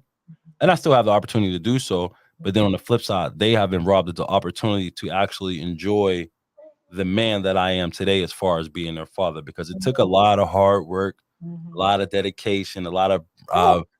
bumps on the bumps and running into walls to become the person that I am today. And I feel like throughout the process of me having so many children at such a young age, they missed out on different opportunities that I know I can't get back, and I'm working hard to, you know what I mean, give them the best possible life that I can. But I want to be able to raise it. I want to be able to raise my baby, you know what I Mhm. mean, and literally it pour and pour and pour. And it's this crazy thing is it's going to make my other children jealous, but I mean, that's just where I'm at with it. I want to be able to give my all. And like I said, I have kids, so by no means am I trying to discredit. Like, I can be doing more. Like, I'll say Yeah. that. I will be the first person to say that before anybody can say that to me. I can be doing a lot more when it comes to my children, Mhm. when it comes to raising them. But I definitely want to be able to say, this is all my work. I was there from day one until whatever this day is. And again, not pointing any fingers at anybody, because I accept 100% responsibility for the lack of role that I played in the lives of my children.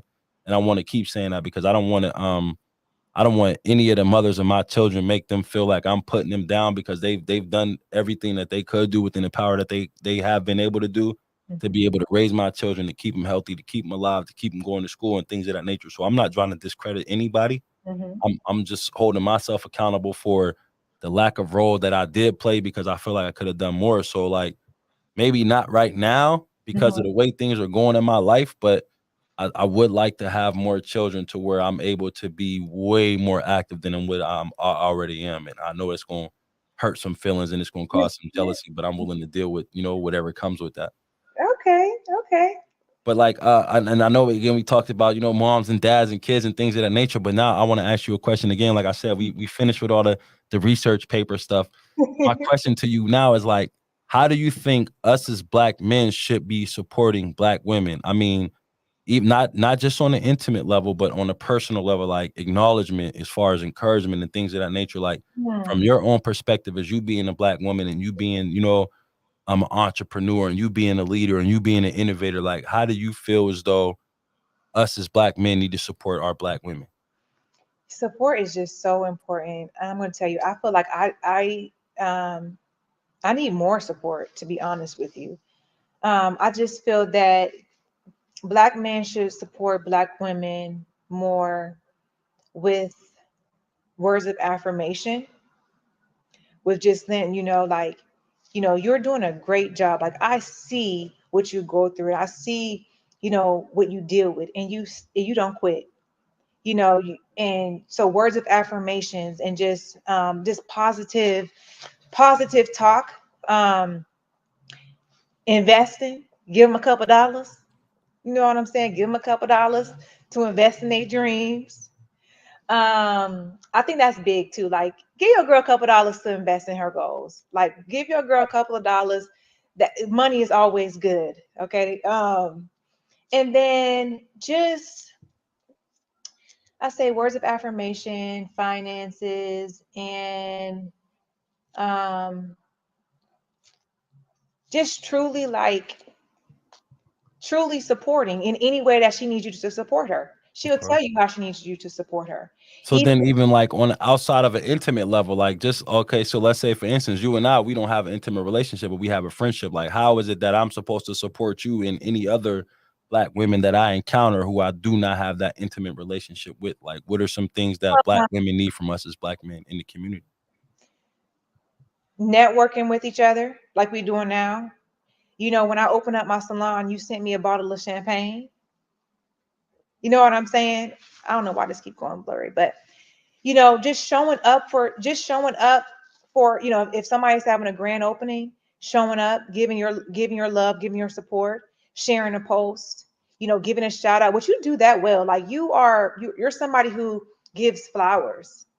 So, like, give them some flowers. If you see somebody doing positive, you see somebody changing their ways, going to the gym, you see somebody, just staying consistent, let Mhm. them know you see them. You know what I'm saying? So it's just, And then I want to ask you, how can us Black women help and support the Black men? Because we can't forget about our fellas. Like, y'all got it hard. Like, y'all really do have it hard out here, and we give y'all a hard time. Mhm. Like, honestly, what I would say to that is like, I guess not taking your experience from previous situations and putting it on every man that you encounter. Mm, Not treating me like I'm your uncle who has done no good to in the past. Um, Acknowledging when I am doing something good, and I'm not gonna say trying, but when I actually am doing something, and then on top of that, like pushing me. Like, I don't think any woman, and this is just my opinion, mhm. should allow a man who is not doing something with himself in her space.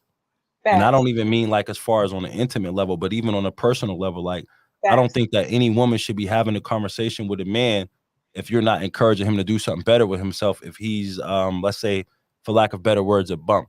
Because, like I said, at the end of the day, when it comes to getting a dollar, like if I got to go scoop dog shit out the yard, I will do that. So I Mhm. don't think no woman should be entertaining a man who does not have any drive or any ambition outside of her encouraging him to have some drive and some ambition.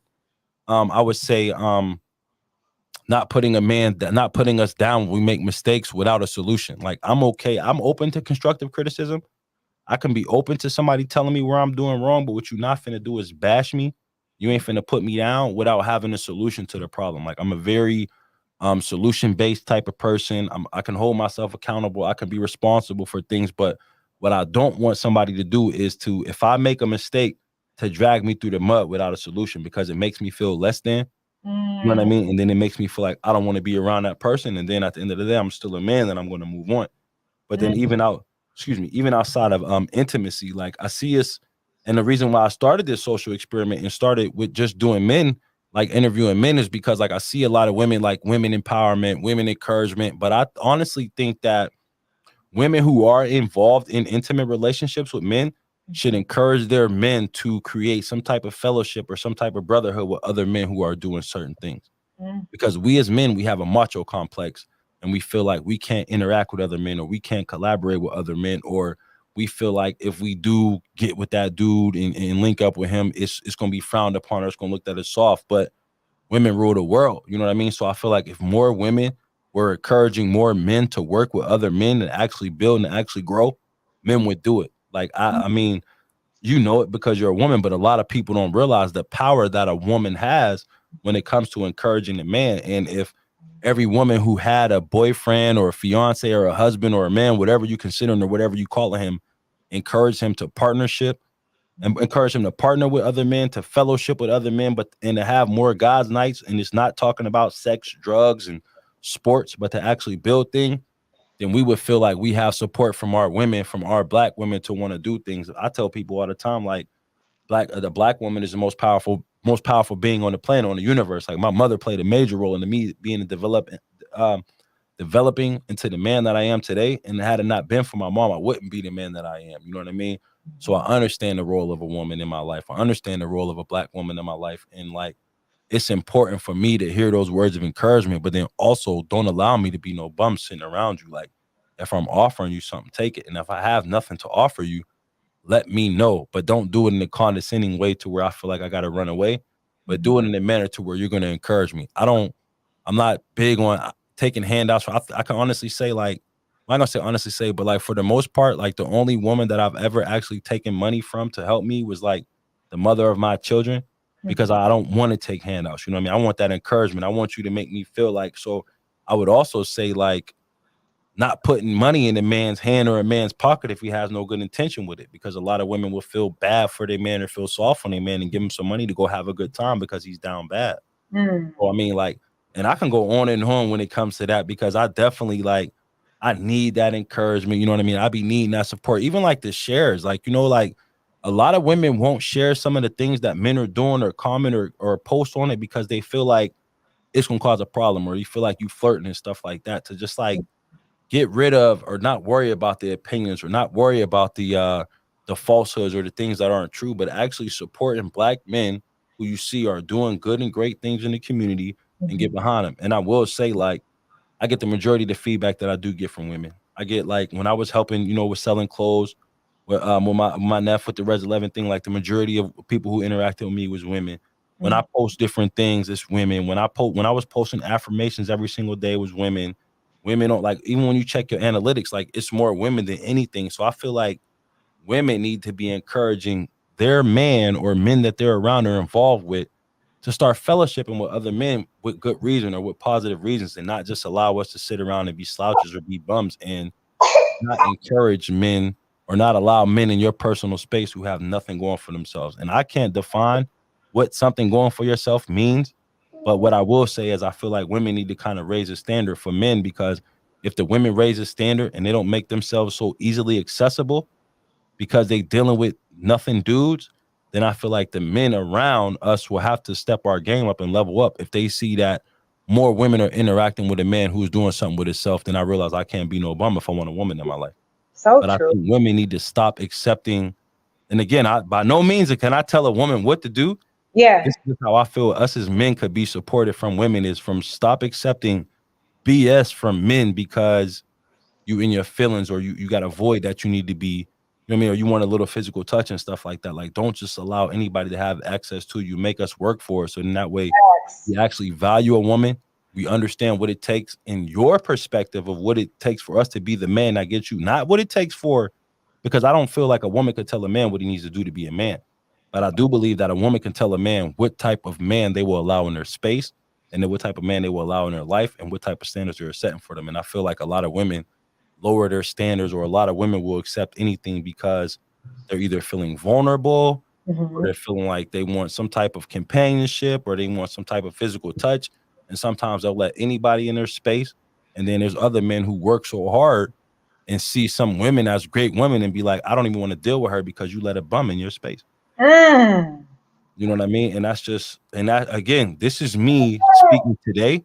Yeah. I wouldn't have said this a year ago or 2 years ago or 3 years ago, because I was a completely different man. So I understand every single man isn't on the level of thinking to where I'm on. And by no means am I saying that my thinking is superior to anybody else's. These are just my opinions, but it took some time for me to mature and understand.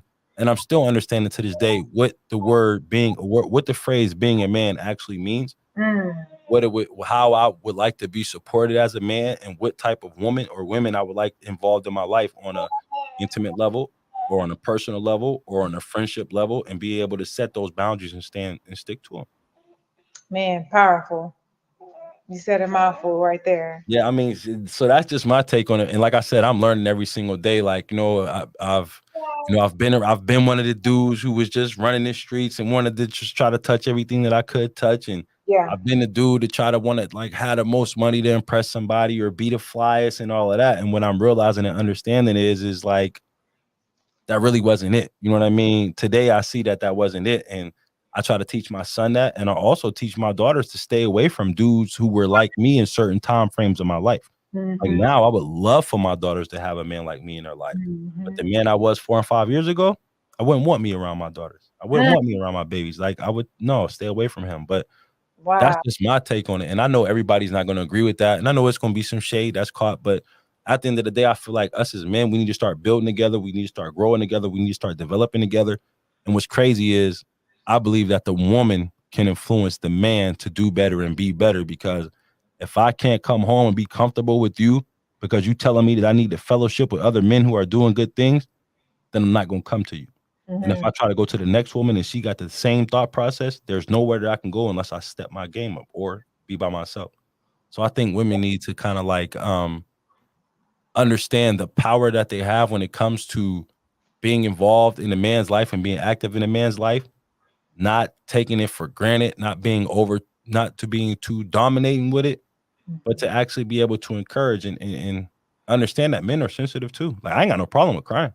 You know, I have no problem with shedding tears, but you know what I mean? I'm not going to cry in front of any woman or everybody, but you know what I mean? For me, I'm a type of person to where I need to feel comfortable enough to be vulnerable with you. And that could be on a friendship level or intimate level. And I think that a lot of women do not understand the power that they possess when it comes to controlling a man and which way you can lead or guide him or mislead or misguide him.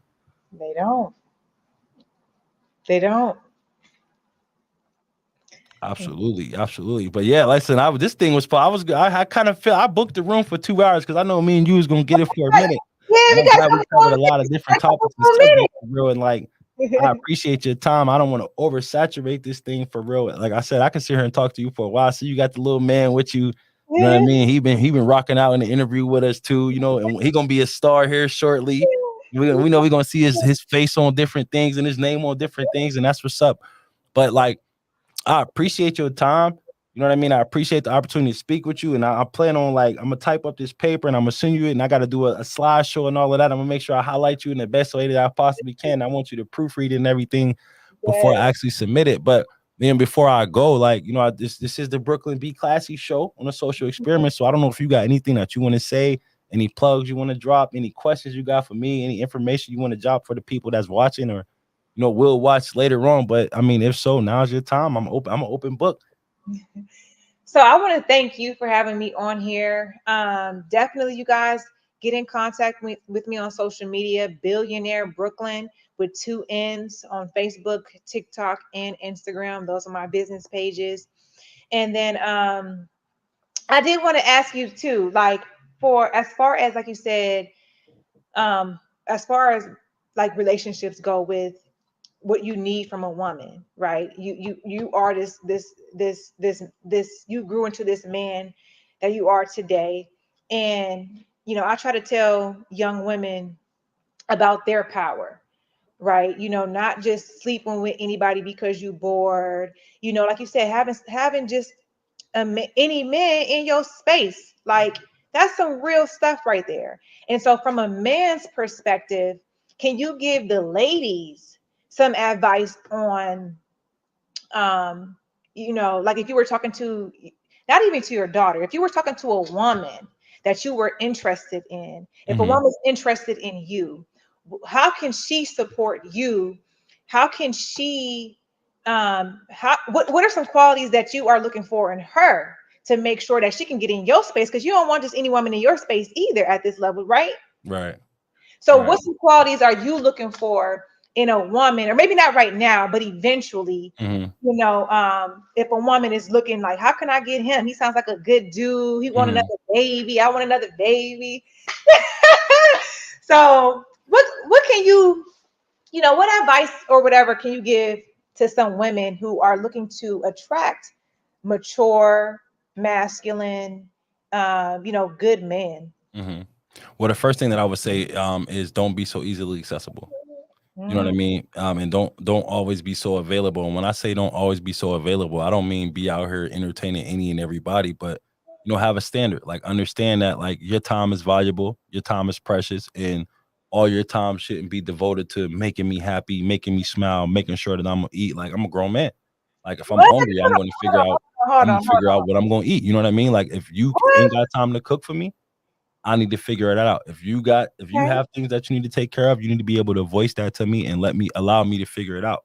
Mm, Be able to, you know, communicate your feelings, but without any expectations of changing the way that I'm going to move because of how you feel, but just being able to express yourself.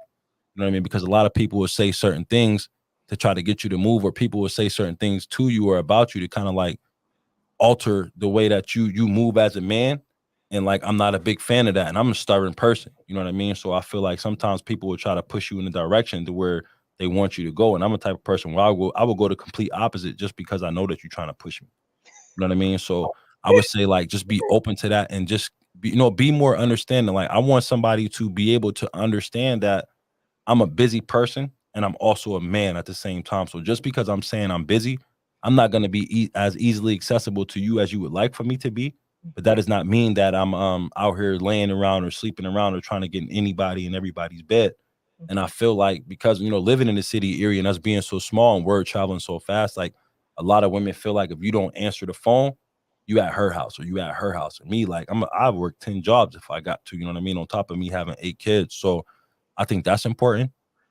Being able to be empathetic. You know what I mean? Not sympathetic, but be empathetic. Understand why I'm feeling the way that I'm feeling, but don't try to take on my feelings to where you're agreeing with every single thing that I'm saying. You know what I mean? Like I want you to understand why I'm saying what I'm saying, but also give me the flip side of it, a different perspective to where I'm okay with being wrong. You know what I mean? Be assertive in your communication. Like I don't want no woman talking to me and in her voice, she sounds like she's unsure of herself or she sounds timid or she sound, well, maybe we should, like, no, I mean, it's okay for you to make a decision, and it's okay for us to disagree on a decision, but I don't want you to just make every decision that you think I'm gonna want to hear to please me. Like, it's not gonna always be your job to please me. Sometimes it's gonna be your job to offset me, so then that way I can understand that you have my best interest at heart, even when I don't, or even when I can't, do what's best for me. I also feel like, when it comes to that, like me, one of my biggest pet peeves, honestly, is like having my intelligence insulted. You know what I mean? I'm a very, and I say this modestly. Well, no, not modestly. I say, like, I'm a sharp dude. I'm very smart. I'm very intelligent. I know my way around words. I know my way around a book. I know how to write, type, and all of that kind of stuff. So when I'm speaking with meaning. I'm speaking with purpose. I'm speaking with intention. What I don't like is for somebody to question me, and it's not because that they're lacking an understanding, but they're just questioning me to challenge me as if they don't think that I know what I'm talking about. Because I'm a type of person, I'm not going to speak if I don't know what I'm saying. I'm not going to speak if I don't understand. Like, there's no, dialogue. I won't talk on it. I will listen. So there are times where I've been in situations to where I've spoke on certain things and I've been challenged, and I've only been challenged just for somebody to see if I knew what I was talking about, as opposed to trying to come up with some type of solution. Um, Let me see what else. And then on top of that, like, knowing your worth, like, as a woman. And I can't say, like, for not saying like a price tag or a value or anything like that, but understand when I talk about the accessibility thing, like, understand that if you're gonna give a man your time, make sure that it's worth it. And I'm not saying it always has to be in money, but like, if this man appreciates you and he appreciates your time, like, you need to take advantage of those opportunities. And be I like to be touched. You know what I mean? Like, I like, rub, shoulders rub, back rub, and stuff like that. And I need I feel like I be needing that. And then another thing, a thing that I've encountered, and I'm not gonna say recently, but over the past, is I've encountered situations to where, for some strange reason, women are intimidated by me because of, I don't know if it's because there's not a lot of men around me who act, think, and move like me, or because they aren't confident or comfortable enough in themselves to where they feel like they shouldn't speak unless it's about something that I know or something that I'm fluent in. And I really don't like that, because I want people to be themselves. I feel like I should have the opportunity to learn who you are and see if I like you or not. But if you are so intimidated by me that you only talk when you feel like you have something valuable to say to what I have going on, I don't really know who the real you is. You know what I mean? I don't know who you think I want you to be. So, like, I feel like women need to be more open with being themselves and allowing men, and I'll speak for myself, allowing me to either take the opportunity to like you enough to want to move forward with you, or to not like you. And I know how to communicate my words to be able to say, I don't like that. You know what I mean? Without the expectation of you changing that, but for you to understand what you can do and what you can't do around me. I'm not saying to completely throw away that trait or that characteristic, but just understand that there are certain things that I'm not fond of that you do in my presence, but I'm not telling you to change those things because I still want you to be who you are. What's 3 things you don't like in a woman? 3 things that I don't like in a woman, like, as far as when it comes to me, number 1 is my intelligence insulted. Like, when I tell you, like, that literally has, like, his ruined relationships for me, is my intelligence insulted, because, like, when I'm talking about something, I know what I'm saying. I have no problem somebody asking me questions. I have no problem answering the questions, but ask the questions with the intent for understanding, not to just challenge the way that I'm thinking. Okay. Another thing would be knowing your worth. Like, and when I say knowing your worth, I just mean, like, okay, I feel like I'm a type of person to where I hold myself to a certain standard or to a certain level. So if I'm dealing with a woman and there are certain things that you will let happen in your life to where if I'm dealing with you, I look at you and feel like you should never accept that. I should not know what you're worth more than you know what you're worth. So let's say, for instance, if I'm dealing with a woman and she want to go out every single weekend. Now, there are women who do that, and to each their own, you know what I mean? But if I feel like, and I've dealt with women who went out every single weekend, and I've went out with them. You know what I mean? But then I got to the point to where I've matured into a man. It's like, yeah, no, we're going to chill. We just going to watch TV, or we just going to fall asleep. Like, understand that you don't have to be at every event. You don't always have to be seen. Everybody doesn't have to always have access to you. Be able to set a boundary and tell some of your friends no, tell some of your family members no, and not allow people to use you, because women are nurturing people. So if somebody's asking certain women for help, it's like, yeah, I'm gonna help you. I'm gonna help you. I'm gonna help you. And a lot of women don't realize that you overexert yourself. Yeah. Sometimes your mate or your significant other doesn't want to say anything because you're helping family or you're helping close friends, but it is so unattractive when Mm. I don't have access to the woman that I'm dealing with because she's helping every single other person and Wow. she's not getting back from them what she's giving them. So she Wow. doesn't understand her worth and how valuable she is to her friends. And it seems as though she's the MVP of her circle and she has nobody that she can rely on. So if a woman does not understand her worth and does not have people around her that she can lean on and she's always being the helper and she's always being the support, I do not like that. I do not Mm. like dealing with a woman who's easily accessible to her family and her friends, and she's overexerting herself and she's getting nothing in return. And then on the flip side, when I tell her these things, I get looked at as a hater or I'm trying to separate her from her family. So it's all my telling this a woman knowing and understanding her worth. And then just one thing that I don't like about, or one thing that kind of turns me off from like dealing with is a woman not being herself. You know, I feel like us as men, you know what I mean? We can kind of see through certain things where I'll speak for myself. Like I know when a woman has, and we all kind of adopt the mentality of our mate, but I can tell when a woman is trying to be too much of me and not enough like herself. Mm. To where, you know, she might be using some of the words that I'm using, or she might be doing some of the things that I'm doing, or going to the places that I'm going to. And that's cool if you're going to take an interest in my life. But I feel like sometimes certain women in certain relationships overindulge in their man to where they lose their own personal identity and they don't know how to just be themselves. If you are a delicate woman, be a delicate woman. Or if you are a tough woman, be a tough woman. Or if you are a stern woman, but it's like people get in relationships. You know how people be in relationships and like y'all start to look alike. I Mhm. mean, so then there's some women who like act like their man or act like their mate too much to where it's like, this is not who I fell for. This is who Mhm. I wanted to start talking to. This is not Wow. who I wanted to entertain. This is not like at this point now I feel like I'm dealing with me. Like I don't want to deal with a female version of I got my daughter, my 18-year-old daughter is me to a T. I don't want to be dealing with a woman who's adapting all of my traits and all of my qualities and feel like she's got so wrapped and so intertwined into me that she does not know how to turn it off. And then when I leave the room or, you know, when I'm no longer in the room, she's being me. Like I Wow. need the softer side. I need the softer side to come out if you are a softer woman, or I need that sterner side to come out if you are a stern woman. Like, don't crack my joke. You know what I mean? Like, don't use my slang. I don't want to come in the house and you watch my TV show because you feel like I would like the fact to see come in here and see you got my show. Like, no, it's okay for you to watch some of them girly shows. I might not watch them, but that's what you like. If you want to go hang with the girls, like I'm not a jealous person. Don't feel like you got to be like, oh, well, I don't want to go out this weekend because Bay said no. Go have fun, get away from me, go do your thing. I'm gonna hope that you don't do anything to disrespect me, but at the end of the day, you don't have to feel like you have to prove anything to me to where you are no longer yourself and you are being everything that I thought, everything that you thought I wanted you to be to where you've lost yourself so much that God forbid if this relationship ends, you've lost your identity. And now you're so hurt and so crushed because you were never yourself throughout this relationship that you don't know how to get back to yourself to move on to the next level. Wow. Powerful. Makes sense, ladies. Makes sense. Makes sense. Makes sense. Yeah, yeah. So I mean, like, again, that's my take, and you know what I mean. Like, and I've learned through trial and error. Like I said, I got, you know, I have a lot of kids. I have 8 children. You know what I mean. And I've have 6 children by one woman, and you know, it's a lot of things. A lot of stuff happened in that relationship that I play a major role in why things don't work the way that they should have, in my opinion. But then, you know, developing into the man that I am today, and then like thinking about some of the things that my grandfather has taught me, you know, growing up as a man, like I'm seeing now that I'm more of a mature man than I've ever been. You know, I'm more developed. I have more priorities. I can focus on things that are going to benefit the life of me and my children to where like I don't have time for no mess. I don't. I tell people like I run from trouble now. Like I used to be like I want to smoke, but I mean if the smoke come to me, I'm not running from it. But Yeah. I'm not going. I'm too important.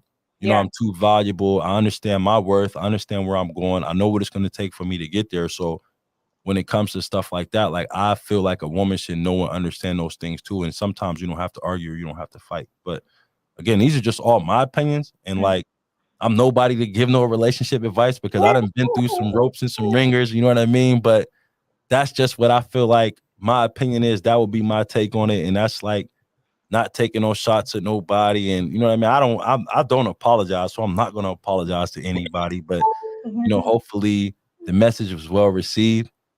Definitely. But you know, that's just my take on it for real. I feel like it's been turning into your show. No, I love it. I like to hear the men's perspective, and you take accountability. I want to ask you real quick before I know we only got a couple of minutes. How did you get to the point to where like you have matured like this?